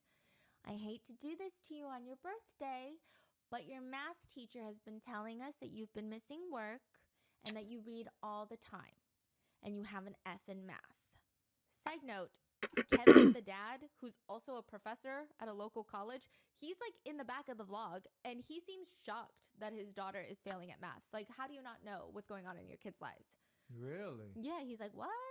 What does he teach? Oh, geographical, like soil or something. What? Okay. Yeah. Now, Ruby continues, you can't just read till you catch up with your math. It's like she waited to give her the present, watch her get so excited until she's like, I want to go upstairs and read this right now. And then she's like, haha, joke's on you because you're failing math. You can't read it until you get your math grades up. Oh, she took it away. Yeah. Wow. That's crazy. Okay. It's so bizarre. And I'm not here to judge anybody's parenting because I don't have children, so I don't know what it's like to guide someone through academia. But I would imagine it would be better to be like, hey, maybe don't open it until we work on your math homework together. But like, why go through this whole torturous process? In another vlog, allegedly, Just to get off on I it. did not see this clip for myself, but one of Ruby's children, because this has been like deleted into the ether, one of Ruby's children has come up to Ruby to explain that she thought that there was a hole in the changing room that she went on to try on clothes. Yeah, I found this comment in the depths of a snark forum from like 2016. But she said there's a hole in the changing room, but not only that, she just felt like something popped out and touched her. Maybe it was a bug, maybe it was a rat, maybe it was nothing, but she was clearly freaked out. Ruby completely ignores her so that she can keep on vlogging. Just nothing, doesn't care. She's overly strict. She has weird punishments. She's not attentive. And also, she borderlines dystopian. In another vlog moment, Ruby tells Chad that there's no texting at the dinner table. No texting at the dinner table. They force him to hand over his phone, which happens to be a flip phone. They gave him a flip phone. So Kevin, the father, starts reading out Chad's text messages to the girl out loud. Not just for his family, which is already embarrassing enough, but for the entire vlog. Oh, hell no. What is this? I really like you. Hold on. I did not say that. And this is, I'm assuming all of his friends are watching these vlogs. Yeah, that's freaking sick. And again, this would be all fun and games between friends that are of age. And it's like, okay, you know, people do funny things on the internet. Hee hee ha ha. It's a great TikTok as long That's as everybody not thinks fun. it's fun. But the parent and son dynamic. Yeah, and the son wasn't consenting to this, right? he was embarrassed. Yeah, it's like grabbing your freaking journal and just start Yeah. reading. Yeah. Like, that's crazy. It's very dystopian that they're mad at their son for texting at the dinner table whilst they, the parents, are vlogging. Humiliating. Yeah, vlogging and humiliating. Yeah. But it gets worse because Chad has a flip phone, which I think hypocritical parents are the worst. Ruby is putting Chad's entire life on the internet from the moment that he wakes up to the moment that he goes to sleep, like 5 days a week. All of his personal information, his daily schedule, and even his thoughts, his text messages are up online.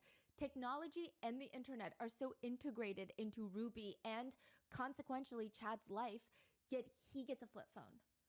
Ruby even jokes in the vlog. The only downside to giving your kids a flip phone is I swear I have to remember how to work it every time I go through it. Notably, it's also very strange that the kids' social media accounts are heavily monitored or they're not allowed to have one. Meanwhile, Ruby posts every single part of their business on social media. She would even force Chad to smile for a thumbnail, which he clearly did not want to be a part of. And he tells her to her face, Smile. Chad, look at me. I hate smiling at lenses. Okay, let's go back. Ruby does not care as long as she gets her shot. In another video, Ruby is sitting right next to Chad. She's reading from her phone.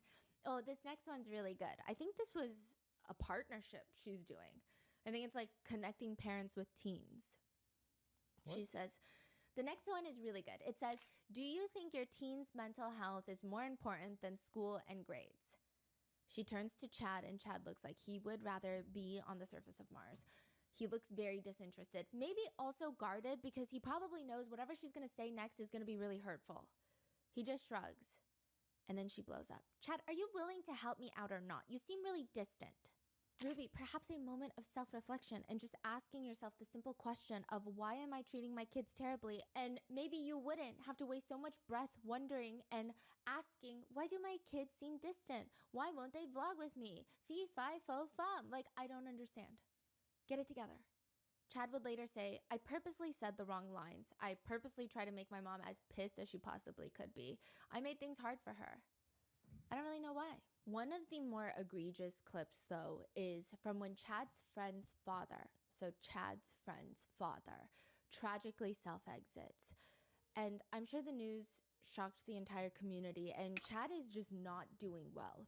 Instead of Ruby spending time with Chad to make sure that he feels like he has support, to guide him through this very difficult time of grief with all of these complicated emotions, Ruby just keeps vlogging every single person in the house as they're just bursting into tears. She's filming herself crying, talking to her children about it. She never comforts Chad. She would even vlog him laying just despondent on the bed. And she says, and I don't know why, what compelled her to even say this. She says, in situations like this, if you haven't been kind, you can feel a lot of regret. What does that even mean? Insinuating? If you haven't been kind, you can feel a lot of regret. So is that implying that if she hasn't been kind to the deceased, she would feel guilt? It sounds like she's saying that to Chad. And I just don't... What? Yeah, and I don't picture Chad being rude to his friend's dad. I think it's probably the very natural feeling of, I wonder if I could have done something or said something, or maybe I could have noticed something. Right. But it was just bizarre. Humiliation also becomes a big part of the vlogs. Ruby is holding the camera. She's standing in the bathroom and she says, She has been asking all summer if she can shave her legs and armpits. her daughter looks at her like she just betrayed her on camera. I never said that. I don't want to shave. You don't? No. Side note, it has been discussed on the vlogs before that this specific daughter has been getting bullied in school. And I don't know, maybe I'm reaching, maybe I'm connecting dots that don't exist because I have a thing where I compulsively shaved my arms for years because I got made fun of for having hair on my arms when I was younger. And I wonder if in the hypothetical world, if she had been bullied for her body hair, her mother announcing it to the world that she has been asking and begging to shave it would only encourage the bullies. Because a big part of me getting bullied about my arm hair would be to act like it didn't bother me. Because then it's like, now they know that you're insecure about it. So she's like, no, I don't want to. And even if that's not the case and I'm just crazy and I'm reaching, why put this on the internet for all of your kids' friends to see, especially as a young teenager? Like, that's a very complicated time. But Ruby, being her kid's very first bully, she says, you don't? I think your armpits need to be shaved more than your legs do. Let me see. And she just reaches into her daughter's shirt to, I guess, see her armpit hair, to touch it. I don't know what we expect at this point. Ruby announces to her vlogs every time her kids pee the bed. She proudly says the way she handles it is, aw, that's okay. Just sleep on the floor in the bathroom. He's like, Mom, I peed the bed. Just go sleep on the floor in the bathroom. There's also a lot of other humiliating titles in the 8 Passengers archive. Sherry even says that when you Google someone's name, like the next word that comes after it is typically like the most Googled. And she's saying this in a vlog. She says next to her name is always Sherry Franke, period. Because Ruby had vlogged her getting her first period. And it just seemed like she was uncomfortable. Other titles include At School, Wet My Pants, Bra Shopping with the Brothers, First Time Shaving. It's like the kids are sick and throwing up Canon or Sony. The kids are buying their first training bra. Should we use Canon or Sony? But one thing Ruby states repeatedly is that she will never discipline her kids on camera. That is reserved for off camera, which is bizarre because everything you put on camera. One bamboozled netizen writes, so she's going to film her daughter buying a training bra, but discipline is private? Do you remember that trend that was going around where you get your dog's favorite stuffed animal, or like your child's favorite stuffed animal, and you just beat it? I don't know why parents were filming themselves being their child's personal emotional terrorist, but it was like a trend briefly. I don't know if it was a big trend or if the trend was people reacting to the very select few weird people that did it. Where you grab your child's favorite doll and just like punch it, Yes, it's like and if then you we want were to see to the kid's reaction. Yeah, it's like if we were to grab my niece's rabbit and then just started punching the rabbit in front of her and then vlogging her reaction. It's like unhinged. I don't know why people were doing this. This is the next level of that.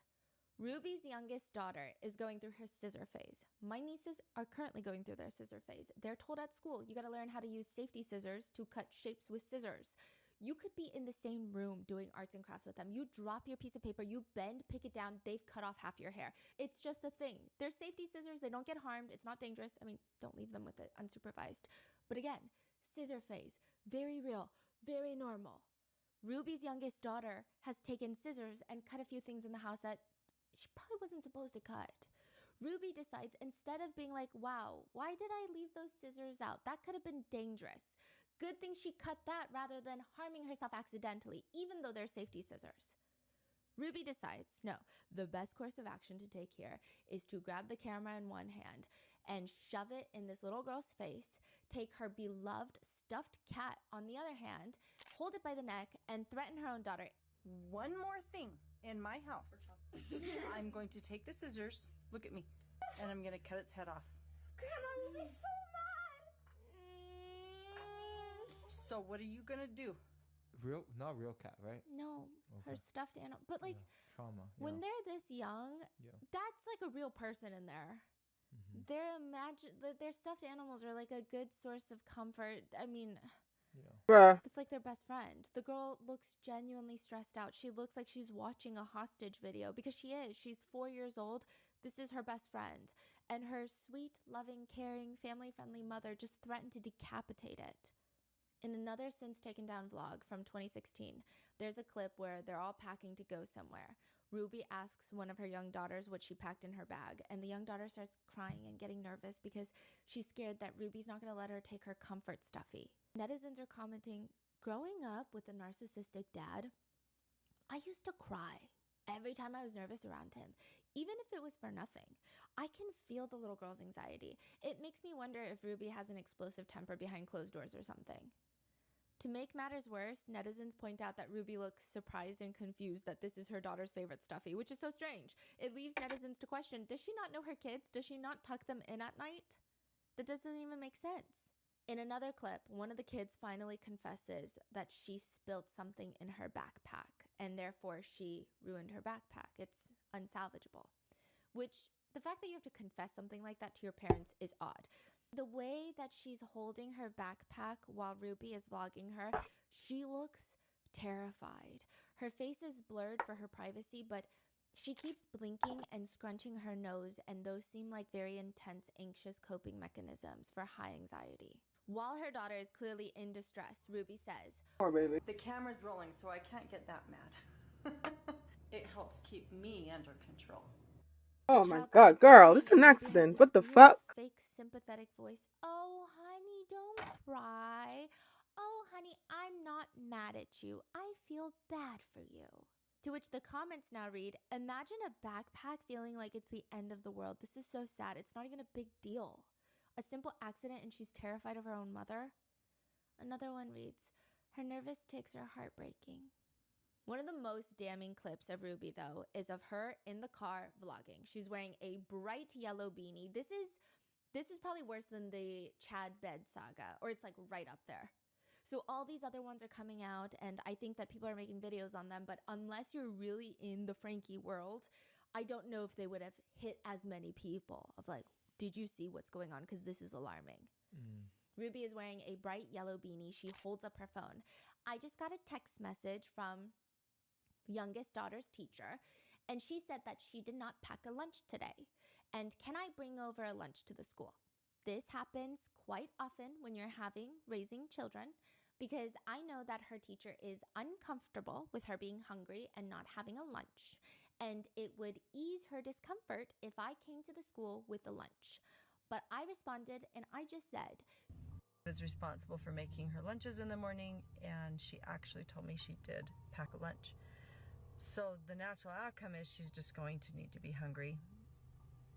And hopefully Hopefully, nobody gives her food and nobody steps in and gives her a lunch. My hope is that she will be hungry and come home and go, oh man, that was really painful being hungry all day. I will always make sure to have a lunch with me. The child in question that she's talking about is 5 years old. Oh my I don't know a god. single 5-year-old that packs their own lunch. I was in high school and my mom was helping me pack lunches. The clip was a huge point of contention along with the Chad being She's bedless. why? I mean, there's something about these moms not giving their kids food, proper nutrition, and beds. Like, it's a prerequisite before you get put in jail. For abuse. You know, needs to get advised to get her kids a bed. Regardless, I have never, ever heard of a kid being responsible for packing their lunch at that age. Bruh. And how vicious do you have to be to state out loud that you hope your child starves and nobody helps them? Kevin and Ruby tried to justify what happened, saying the internet took them out of context once again. Did they? Saying that the real reason that Ruby did not bring her daughter a lunch to the school is because the drive would take 45 minutes. By the time that Ruby would be there to drop off the food, the school day would be over. Nobody said that in the clip. The comments read, and this is what she's voluntarily sharing on the internet. Imagine what she's doing behind closed doors. In another vlog clip that has been resurrected from the depths of the YouTube graveyards, Ruby is on the phone with her second youngest, again, probably 8 years old at the time, if not younger. She tells him, Unless you find a friend who's willing to share some of their food with you, I don't think you're going to be able to eat. But if you're not responsible for your lunch and your lunch money, that's the natural consequence. and I'm really sorry you're learning this the hard way. I will have a wonderful, yummy snack waiting for you when you get home. Just hang in there today and just make up your mind, and you're going to be really careful to grab your stuff when you go to school next time. And maybe you have a good friend who will share half their sandwich with you. That's all. I'm sorry. Bruh. She hangs up and she tells the viewers while smiling, he sounds like he was going to cry or something. So she gets tough on the torture. Innocent, but Yo, this lash is actually fucking me up. I hate when I have a bad lash day. This is not a good lash. It feels like it's not gonna stick. Take a little break. This is taking so long. Sometimes makeup will take 10 hours more than it should be just because of lashes.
Could be better now. Not at all innocent vlog. Ruby is in the kitchen with her kids and she says, Sundays after church, when we all just clean through the leftovers, it's like the highlight of my week. I love it so much. One of the kids comes up to say, it is. Mom doesn't get mad at us for eating anything. It's like the highlight of my week. I love it so much. Mom doesn't get mad at us for eating anything. She responds that, and the kids just open up like everyone's pretty relaxed. Probably because they're not starving. It's been a point of contention throughout the Franke vlogs that the kids never have enough food. When she vlogs the dinner table, it's never enough food. When she vlogs her grocery hauls, it's never enough food. One comment reads, everyone's relaxed. And it's not like she doesn't have the money. Survival in their own home. Bro. Every single meal that Ruby shows online is neither nutritious nor filling, and it does not appear that the kids have free access to food.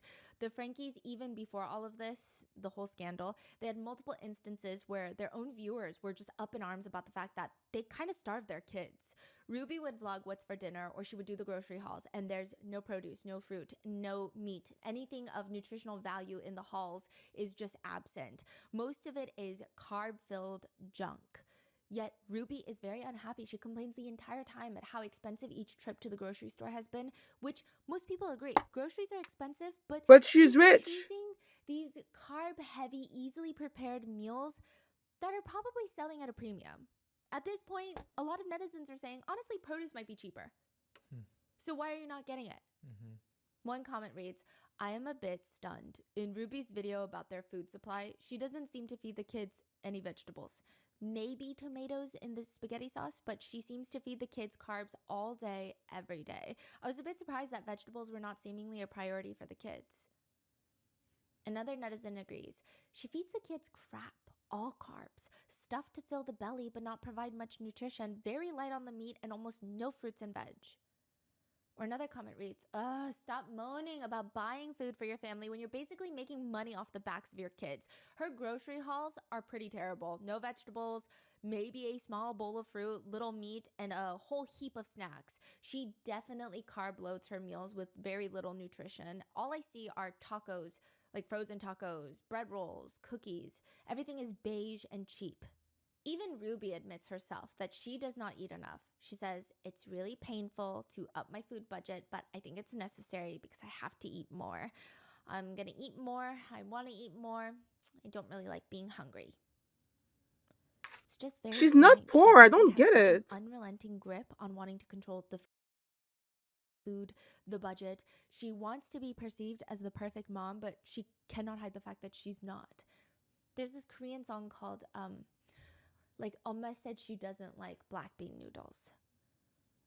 It's when your mom doesn't have money, so you eat the black bean noodles. Your mom tells you she doesn't like black bean noodles, and later the singer goes and she's digging it out of the trash to eat it with rice, the leftovers. But for Ruby, the mere thought of upping the grocery budget to feed her kids would send her into cardiac arrest. And this is clearly not a case of she can't afford it. Yeah. It reads, her nacho night was just sad. Literally just 2 trays of chips, cheese, and leftover pulled pork. Maybe it would have been good as a snack, but how about some freaking fruits or vegetables or something substantial? And I saw one of Ruby's kids cramming a whole burrito thing into her mouth like she's desperate for food. Ruby is always saying cooking is her passion and she loves making recipe videos, but it sure doesn't show. There's like a whole compilation on TikTok filled with the kids' faces, so for this video I'll likely blur most of it, but you can hear Ruby's voice and it's just her threatening them with food. I'm only going to say it one more time, and then you're going to lose the privilege to eat dinner. In a separate clip she says, and my kids are literally starving. I hesitate to even say this because I'm going to sound like a mean barbarian, but I told the kids, I said, I'm not even going to let you eat breakfast until you get your chores done. Here is a very non-comprehensive list of all the times that she's threatened her kids with starvation. Stop crying or I'm going to have you go upstairs and you won't have any breakfast. In another clip, she says, I'll buy an expensive cereal and say this needs to last us a whole week, and it's gone in an hour. The boundary is I don't buy cereal anymore, and you get oatmeal until I believe the children will be boundaried with the cereal. Hello. The self-confidence Bro? someone with such little common sense is terrifying. If your kids can eat Hellhole indeed. should last a week in an hour, then your portion size math is not adding up. There's a clip of Sherry, the eldest daughter and the New York Times bestseller. She says, our lunch is a little bit different than yesterday because Mondays and Fridays are 1900 calorie days. And then Tuesdays and Thursdays are 1700 calorie days. And then Bruh. Saturday and Sunday and Wednesdays are 1500 calorie days. And today is 1700. Which the fact that Ruby has put out these arbitrary rotating calorie days, which by the way, none of these even provide enough calories for most active growing teenagers. Like, It's just very sick. Many netizens are left wondering at this point, how is it even possible that she posted all these vlogs? bruh. The lack of self-awareness One writes, is I find it crazy. difficult to fathom the dinners Ruby gets away with serving. Recently, one of her kids complained about having chicken noodle soup for dinner again, and it seems like they had it the night before. I took a good look at the table, and it was like a modest little bowl of soup was all that was served. There weren't any dishes to indicate bread or salad to be served along with the soup. Ruby just encouraged everyone to eat so they won't have soup again for the next dinner. The whole video blew my mind. Another comment reads, my question is, how are none of the teachers reporting this? That's what I want to know And too. another reads, so abuse is being broadcasted on YouTube in broad daylight? Using food as a form of punishment literally pisses me off to no end. The irony in all of this is that Ruby prepares for the end of the world with freeze-dried food. She's obsessed with food prepping. I'm pretty impartial to doomsday prepping. What do I know about when the world is going to end? Emergency stock, highly recommend, probably advisable. An entire food storage room with freeze-dried foods, 100 pounds of rice and orange juice mixed powder. It's kind of excessive. Like, even if an emergency did come up and you had to use the food that you freeze-dried, you already have enough. So why are you continuing? We may not need any of this food ever. Or if we do end up using it, what if it's 30 years down the road? All of this food stays good for at least 30 years. She has all of that. Yeah, and her kids are starving. And because I'm just on a rant here, there's another vlog clip of Ruby telling her viewers that her youngest daughter is manipulating her into letting her stay home by saying that she's sick when she's not. She makes her out to be this little vindictive girl with big evil plans of like a psyop takeover. She's a kid, she's a child. Bro. It is only when Ruby takes her temperature and realizes that she has a fever of 101 that she admits, okay, fine, she's not manipulating me. She says to the vlogs, and I could hear her whimpering and crying, and then No, I don't know, because I don't, like, yes, being thin, but she's a rich woman making a lot of money from YouTube. Why the fuck is she whining about how much money she has to spend on food when we all know she can afford it? That makes no sense. It's so dumb. We know you have the money. Why are you making it feel like you're a part of the demographic of people who can actually be worried about food? It's very stupid and triggering. She hates all of her kids, bro. Why having so many kids if you hate them all? Make it make sense. She does hate all of her kids. And which is why I'm just very confused as of how she ended up with so many. Like, she keeps pumping these kids out, but doesn't even love them. How do you even do that? Because it's not like giving birth is a walk in the park. She gave birth 6 times. She was pregnant 6 times. She went through the trouble, of the 9th-month trouble 6 times. The postpartum 6, like, how do you do that and then, woo! That's a lot of, like, pain just to end up being a bitch ass mom. Can't get it. at 4 in the morning, she came in and got in bed with me, and she was just whimpering. Don't you hate it when your kid is sick and they don't have a fever until the whining starts? I just thought the whining was because she was manipulating me. Not true, I guess. She's not feeling well. I gave Julie a tongue lashing that will not ever be repeated nor recorded. Just use your imagination. It was bad. You have to throw up twice before I come get you. Isn't it like 5 if it's just like a little? If you throw up, you throw up. If you throw up twice, you call me. All of this What the had fuck? somewhat been circulating online, but again, it's not until the bed saga that all of these get dug up from the YouTube graves and they start recirculating. And speaking of the bed situation, a lot of netizens have problem with Ruby's bed buying tendencies or lack thereof, very similar to Ash Trevino. She would just not get her kids the necessities when she can clearly afford to. Bruh. There would be moments in the vlogs where she expected her kids to be grateful. She would demand some sort of big response in exchange for purchasing them socks.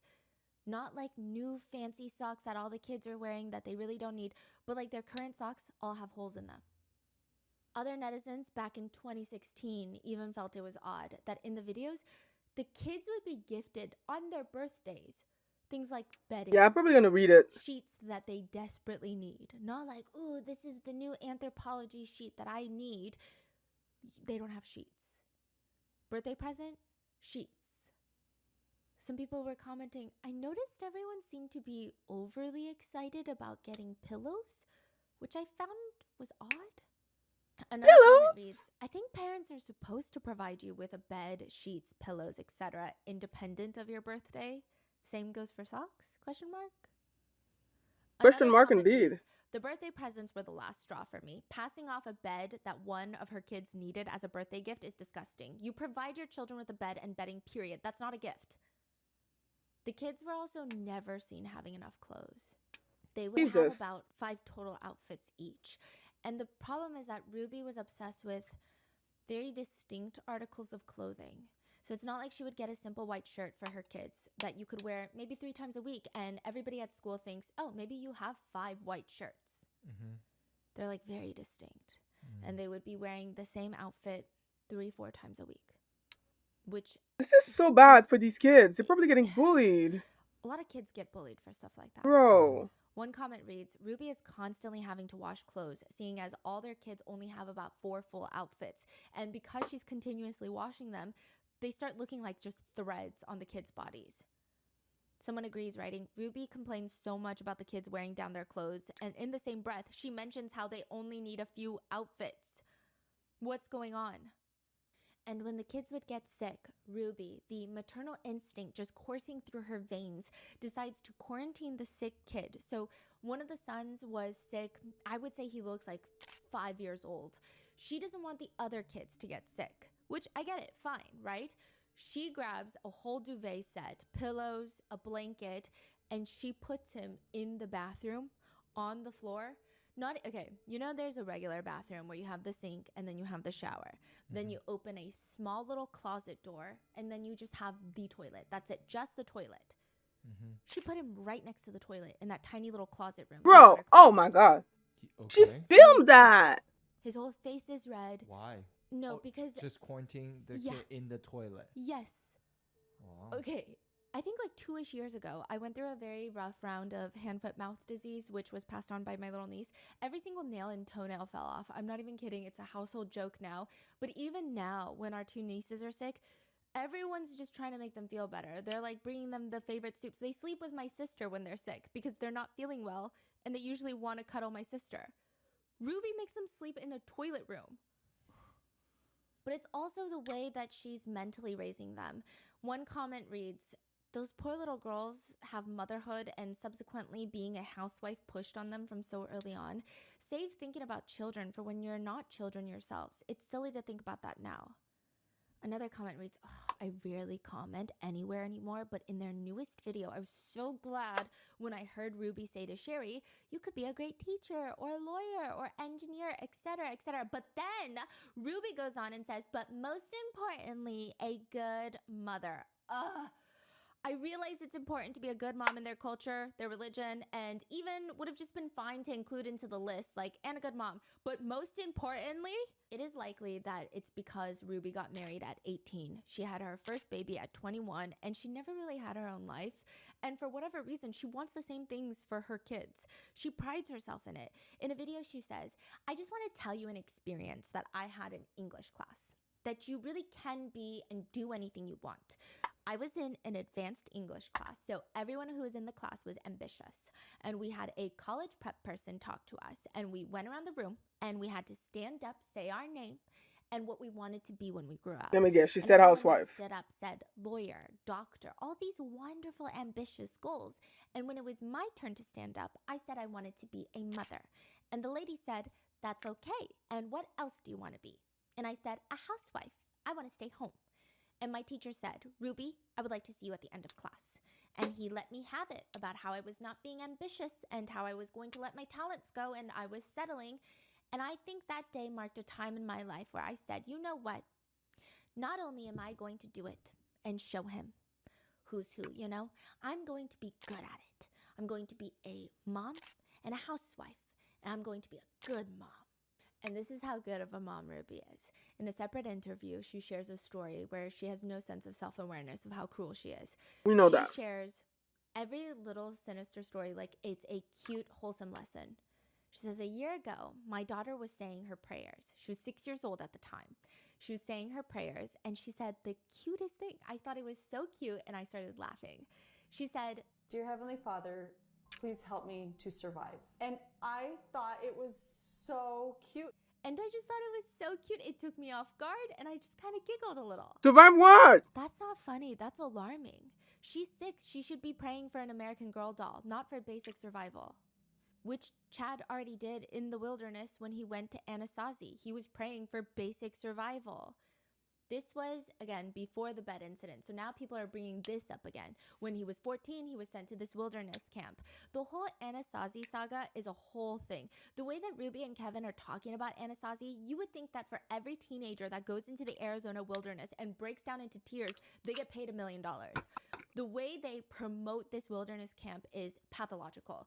They're talking about sending him. They're dropping him off. They're clearing out his room. They're redecorating his room. They're missing him. They're picking him up. They're seeing him again. They're reacting to him being back home. It's non-stop Anasazi vlogs, which, again, this is just kind of bizarre when you really think about this is the context of a, quote, troubled teen therapy that they're sending Chad to, which is typically known to do a lot more harm than good. Yep. To which they talk about Anasazi a little strange.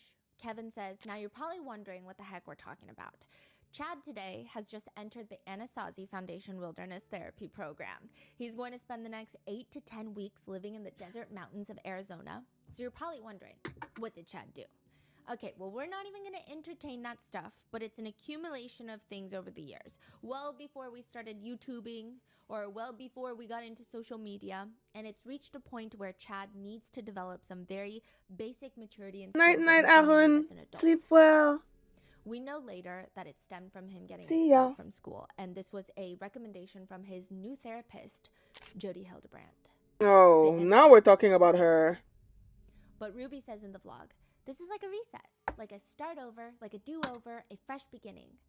Kevin says, the idea with wilderness therapy is that you can survive with these peers in the wilderness with nothing more than the clothes on your back and a couple of field supplies. Then there's nothing in this world that you can't tackle.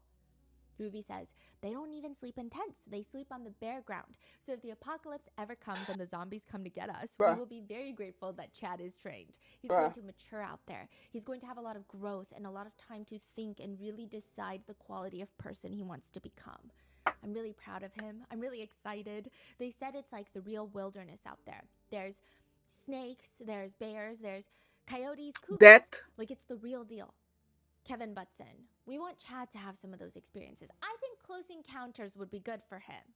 And he'll come home and he'll be like, dude, I survived and there were bears. I can do anything. I'm not scared at all about that kind of stuff. What I lose sleep over is... Can you again pronounce my name, and this time without French accent? Oh, come on. How am I supposed to pronounce it? On God, I don't know how to say, like, because I'm saying it how I'm reading it.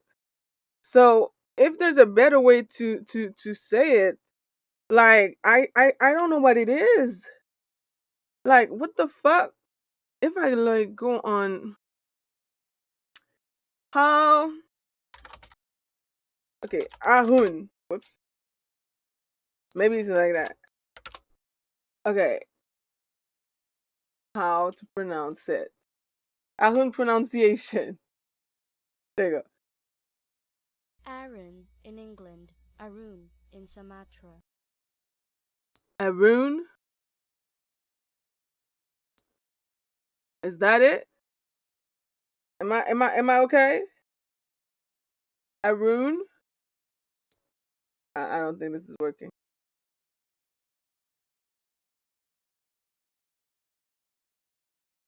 I'm sorry. I'm sorry if I have a French accent. I'm sorry I can't pronounce your name properly. But you gotta help a girl out. I don't know how to say your name properly. Sorry.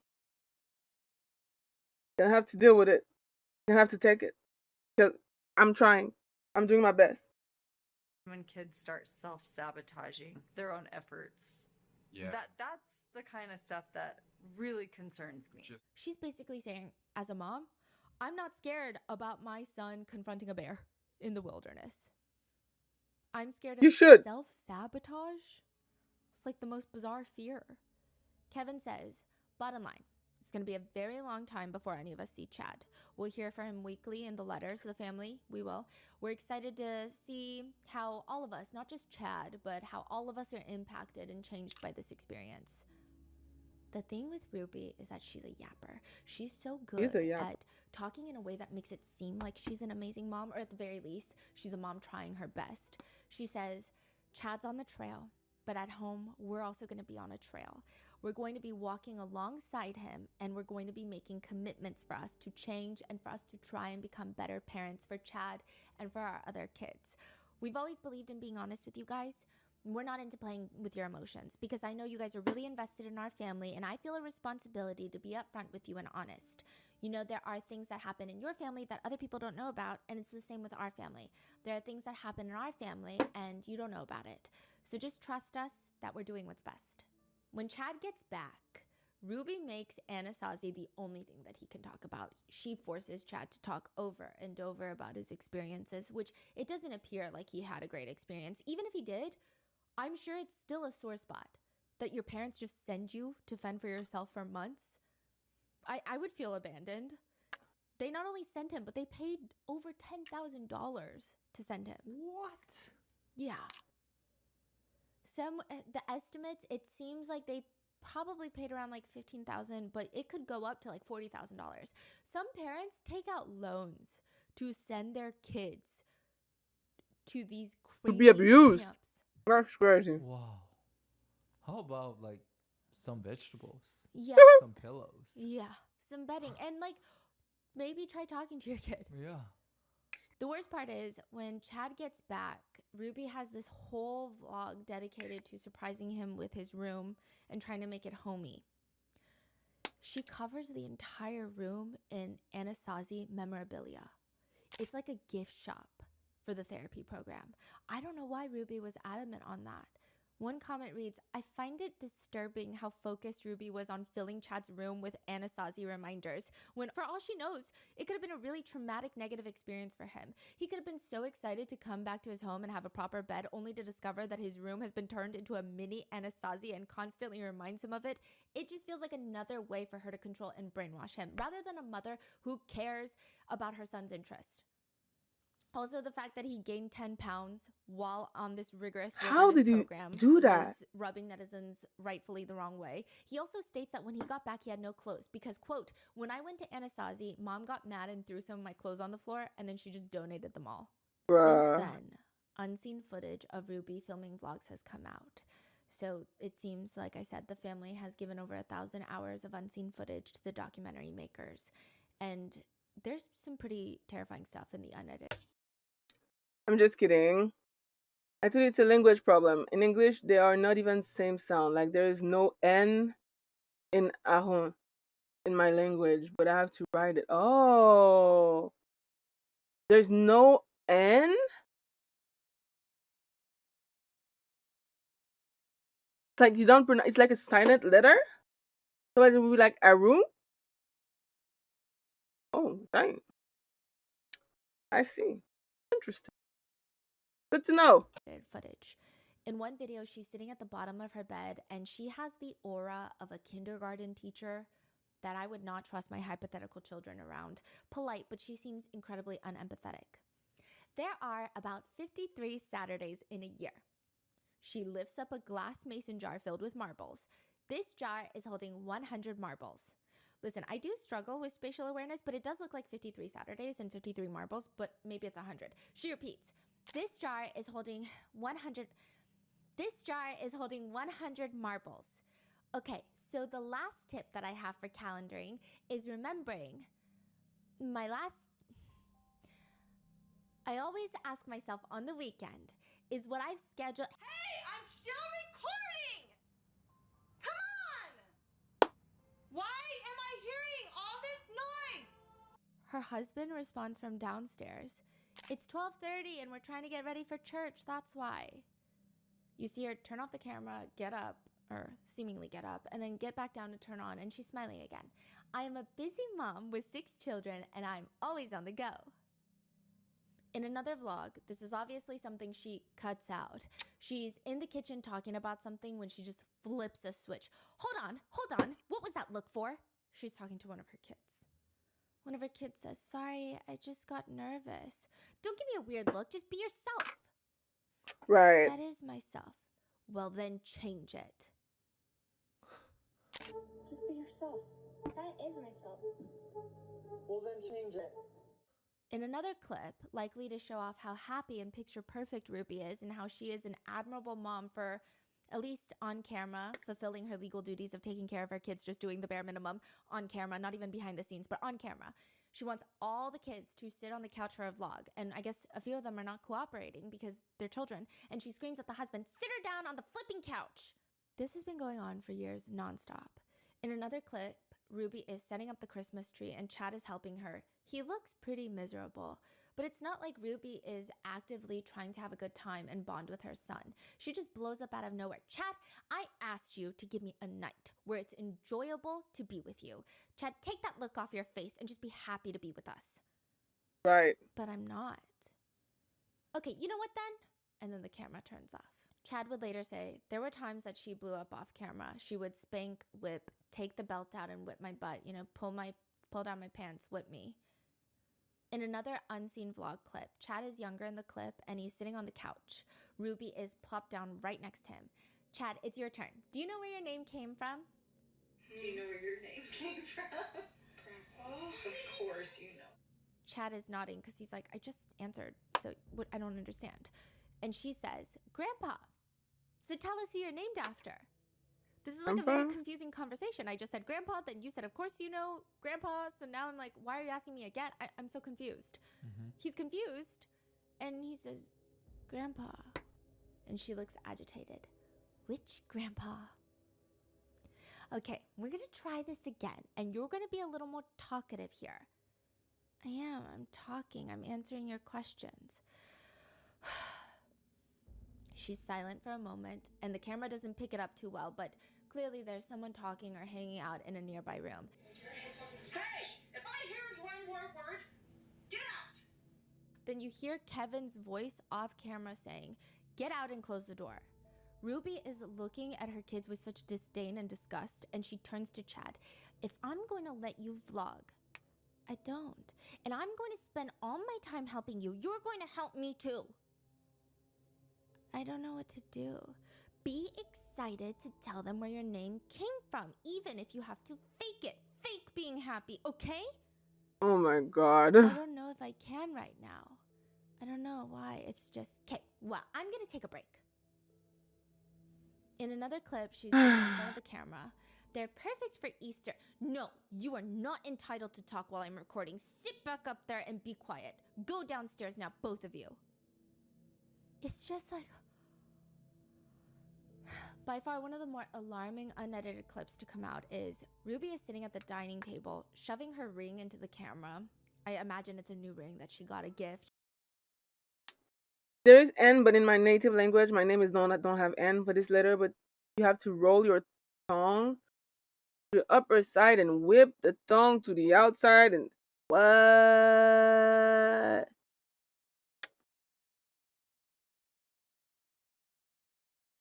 I don't think I can do that. I don't know if my mouth was raised to be able to do that. Sorry. I'm very confused by the way I'm supposed to pronounce your name. My deepest apology.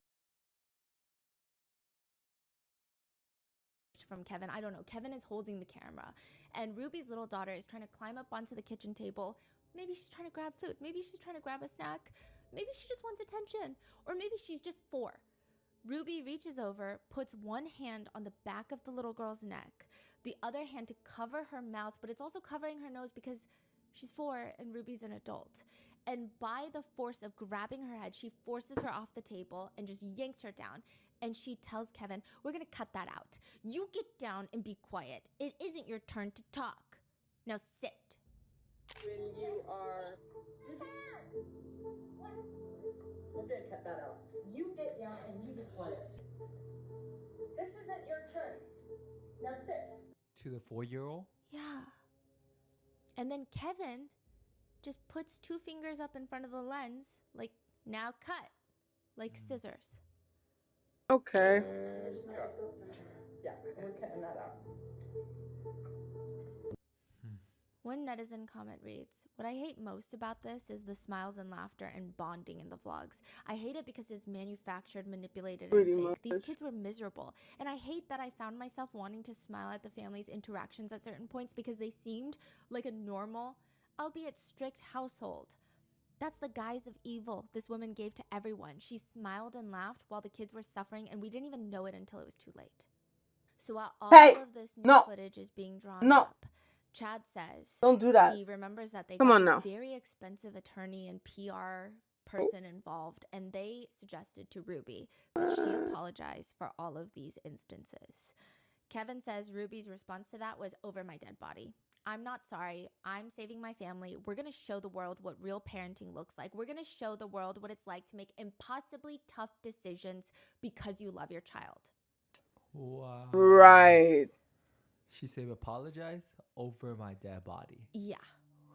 This is when Ruby Franke goes off the deep end. Ruby's entire reaction to everything is, you think I'm bad? Let me show you how bad I can be. Her parenting style very quickly goes from call CPS to like, I think we need SWAT teams. Like, this is becoming extremely fanatic religion. It's not even LDS faith anymore. It's just her religious views are going straight past normal faith to just full-blown extremist. It's not the same religion anymore. She's using it to exert power in the name of faith. She becomes obsessed with God and vlogging about God. She says, this is literally the way that God intended our children to be raised up. This is what happens when things go awry. It brings us back to home base, which is, I'm a child of God. I'm at the Right. center. That is where I am centered, and so I've been brought back to base. And I decided that I was going to have more prayers to get through the day because I feel like I've been working really hard. She starts offering up advice to other moms. You know that I am teaching another parenting class, so we just wrapped. Yeah. You have a She's making, parenting full class? dedicated videos to offer up advice. And in one clip she says, what I say is often really difficult for people to hear. And what I'm suggesting is that your woke child is a walking zombie. And you have the opportunity to wake that zombie up. But we are beyond band-aids. We are beyond putting a little bit of ointment on the wounds. We are beyond that.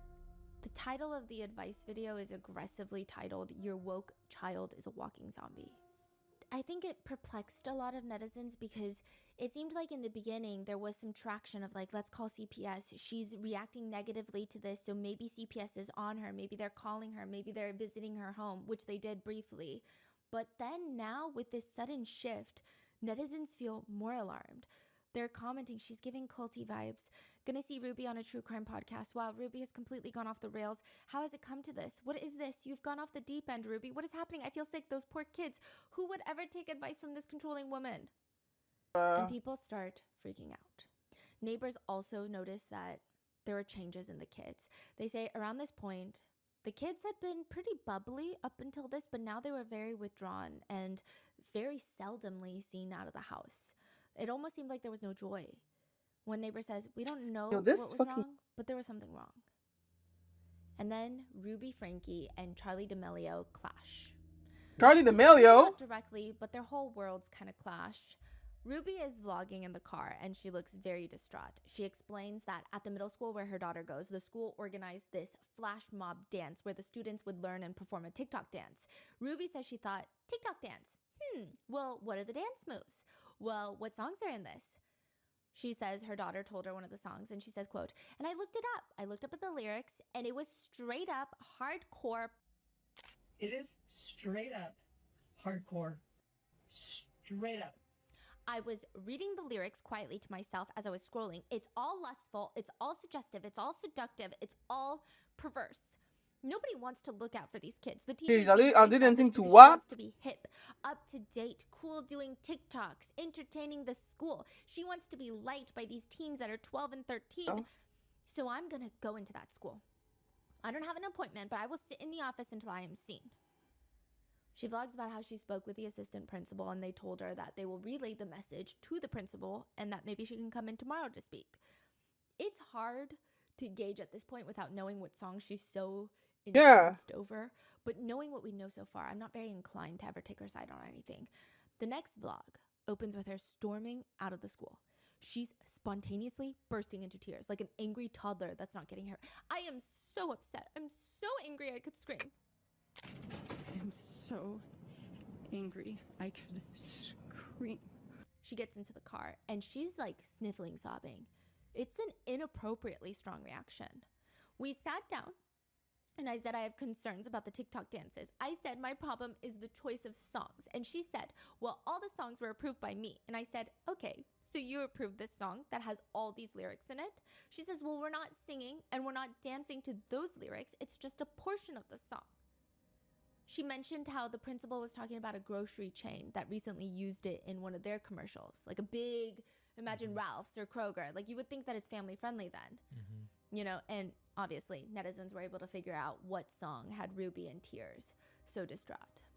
What is It's it? Low by Flo Rida. Oh, come Shawty on. got them apple bottom jeans, Bro. boots with the fur. The whole Bro. club was looking at her. Wow. She She hit the floor. Next thing you know, Shawty Gotta got go low. low, low, But low, in the low, grocery low, store low, chain low. commercial, they just keep replaying low, low, low, because I guess like maybe discounts or something. Yeah. So I think that's the part that they were gonna play at the school, which I don't know. I just feel like there's so much worse that a 12-year-old could be exposed to, like starvation, not having a bed. A I mean, wilderness it's not therapy like they camp. were dancing But to Ruby WAP decides this is the hill that she's that gonna she's die ready on. to die She on. cries that the principal told her, well, that's moral for you.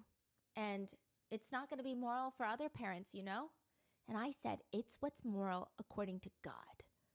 The principal explains that they're basically just using the low, low, low part, but Ruby is upset. Do you understand that you're compartmentalizing? You're taking an immoral song, but you're saying you're only going to take this section of it. They offer to not let Ruby's daughter participate, but Ruby doubles down. She says she told them, you're missing the whole point of why I'm here. I'm not here for anyone's comfort, including my daughter's. I'm not here to make her comfortable. And it's combination of R and N and third letter, which is not in English. In the video, is she mother? Some horror movie could be made on this. Oh, wait, are you talking about this video? Because this video is about an abusive mom. And yes, she's in jail now, I think. Because she was crazy and abusive. She should have never been a mom, and she had 6 kids. Crazy lady. Of course she can move classes, not because you said so, but because Crazy lady. I said so. I'm the parent. As you, the principal, have these precious children, and you're not protecting them. And she starts full-on sobbing. You're introducing them to the world and you're saying it's okay. You're saying that you support this. In the end, you're not going to answer to me who is telling you that this is wrong. I said you will answer to what you brought into the school and you expose the children to. The principal tells her, I am 100% fine with the choice that I've made. And Ruby says, with giant tears streaming down her face, that she told the principal. Well, that's sick. If I want to raise my children, I'm going to have to do it myself. I cannot count on their teachers. I cannot count on their principal. And I don't even, live in a really crazy city. I live in a quaint, conservative city where people think they're safe. She claims the principal is evil. She says she is evil for her to have a parent come straight at her and tell her how evil this is, and she does nothing. Speaking of evil, Ruby later says in another video, this is a separate video, I'm scared to share this because knowing people these days, I don't know how they're going to respond. She goes on to talk about how she has 6 kids, and she says, the 2 youngest are showing long patterns of selfishness. They've been showing through their choices their unwillingness to repent, their What? unwillingness to feel sorrow over some pretty egregious choices that they've made. So Kevin and I have decided that we are going to give the gift of truth to them this Christmas. We are going to give them the gift of boundaries. We are going to give them the gift of repentance. We let them know how deeply sorrowful we've been because of the choices that they have been making. And we told them that this year they are not going to be visited by Santa. We let them know that the Christmas morning, their 4 older siblings will be getting Christmas presents to open, and that they will have the gift of love from their dad and I. Because we That want is crazy. them to really have a visceral experience that hits them. She's out here admitting that childhood trauma is the goal. She admits that she would even keep them home from school to force them to clean the entire house, but she says, I was really hoping that that would bring them pain, and it didn't. It wasn't painful for them. It was like, it hasn't affected them because they're so numb. So the more numb your child is, the greater the experience they need to wake them up. Kevin supports this message apparently because he also states, the world has these definitions of what love and tenderness look like. I watch all these Christmas shows that I used to just love because I feel warm and fuzzy watching them. And this year I watched them and I'm like, oh, gross. Because warm and fuzzy in these shows is always about the end and the kid just getting whatever they wanted. The world has this message and society has bought into it, hook, line, and sinker, that love looks like commercialism. Love looks like your kid gets the big thing, big boxes, big red bows. That's love. If you love your children, that's what you're going to do. Okay, these are completely different topics. If you don't like the commercialization of Christmas, then don't get gifts for any of your kids, or do homemade gifts, or do something fun for each other. Why single out the 2 youngest kids who, out of all the children, probably take Christmas the most seriously because of their age? Nobody told you to buy a Lamborghini. Even a small educational toy to open on Christmas morning would suffice. God forbid a child is happy. One of the neighbor's kids and her parents came over to give the youngest daughter a gift. The other mom says, Ruby answered the door and my daughter said, Merry Christmas, can you give this gift to the youngest daughter? She took it and then she closed the door, and my daughter happened to see her later and she was so excited. She was like, did you get it? I picked that one just for you. And her face just dropped and she was like, I didn't get it. My mom made me throw it away. So the 2 youngest were forced to watch all their siblings open presents and they got nothing. And this is when Ruby ditches her entire 8 passengers YouTube channel and starts strictly posting about being a, quote, mom of truth. She changes the channel name. When was this? This is in like 2021. Oh, wow. 2022, yeah. And we're going to get more into that in part 2 and 3, but neighbors who are trying to closely monitor the situation, they start telling CPS, they start reporting Ruby because she's online saying things like, little children are sexual beings.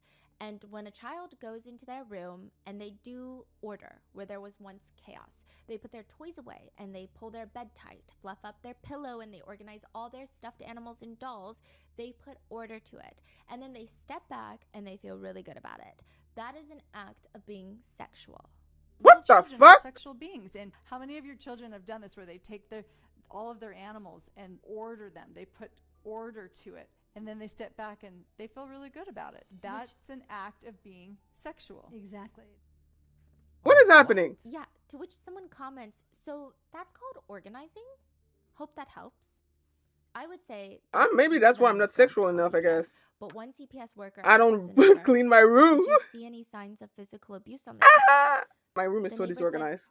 I said, no, I didn't. I didn't see any physical signs of abuse on the Franke kids. The CPS worker just told me that they needed to see some physical evidence for them to be able to step in. And the neighbor says, in that moment, she wishes she had just lied to the government official, to the CPS worker. Yes, I saw signs of physical abuse. Because maybe that would have been able to stop what comes next. And that is it for part 1 of the Ruby Franke case. In the second part, we will be talking about Jody Hildebrandt. So stay tuned. Let me know your thoughts and make sure to check out Sherry's book. Stay safe, and I'll see you in the next one. Crazy. Crazy. Whew. All right. Well.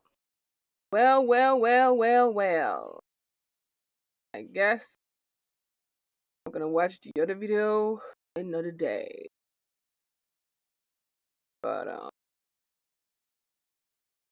some people really should not have kids. Like, insane. Okay, I'm done. I'm gonna change my wig. I'm gonna get ready and I'm gonna play video games for hours. Oh, Ahu. I'm trying so hard right now. I'm gonna stop the stream now because I'm gonna go play video games. But thank you for helping me know how to pronounce your name. And yeah, I'll see ya another day. Or maybe later if you enjoy my video stream as well. But for now, that's it for this stream. And I'll see ya.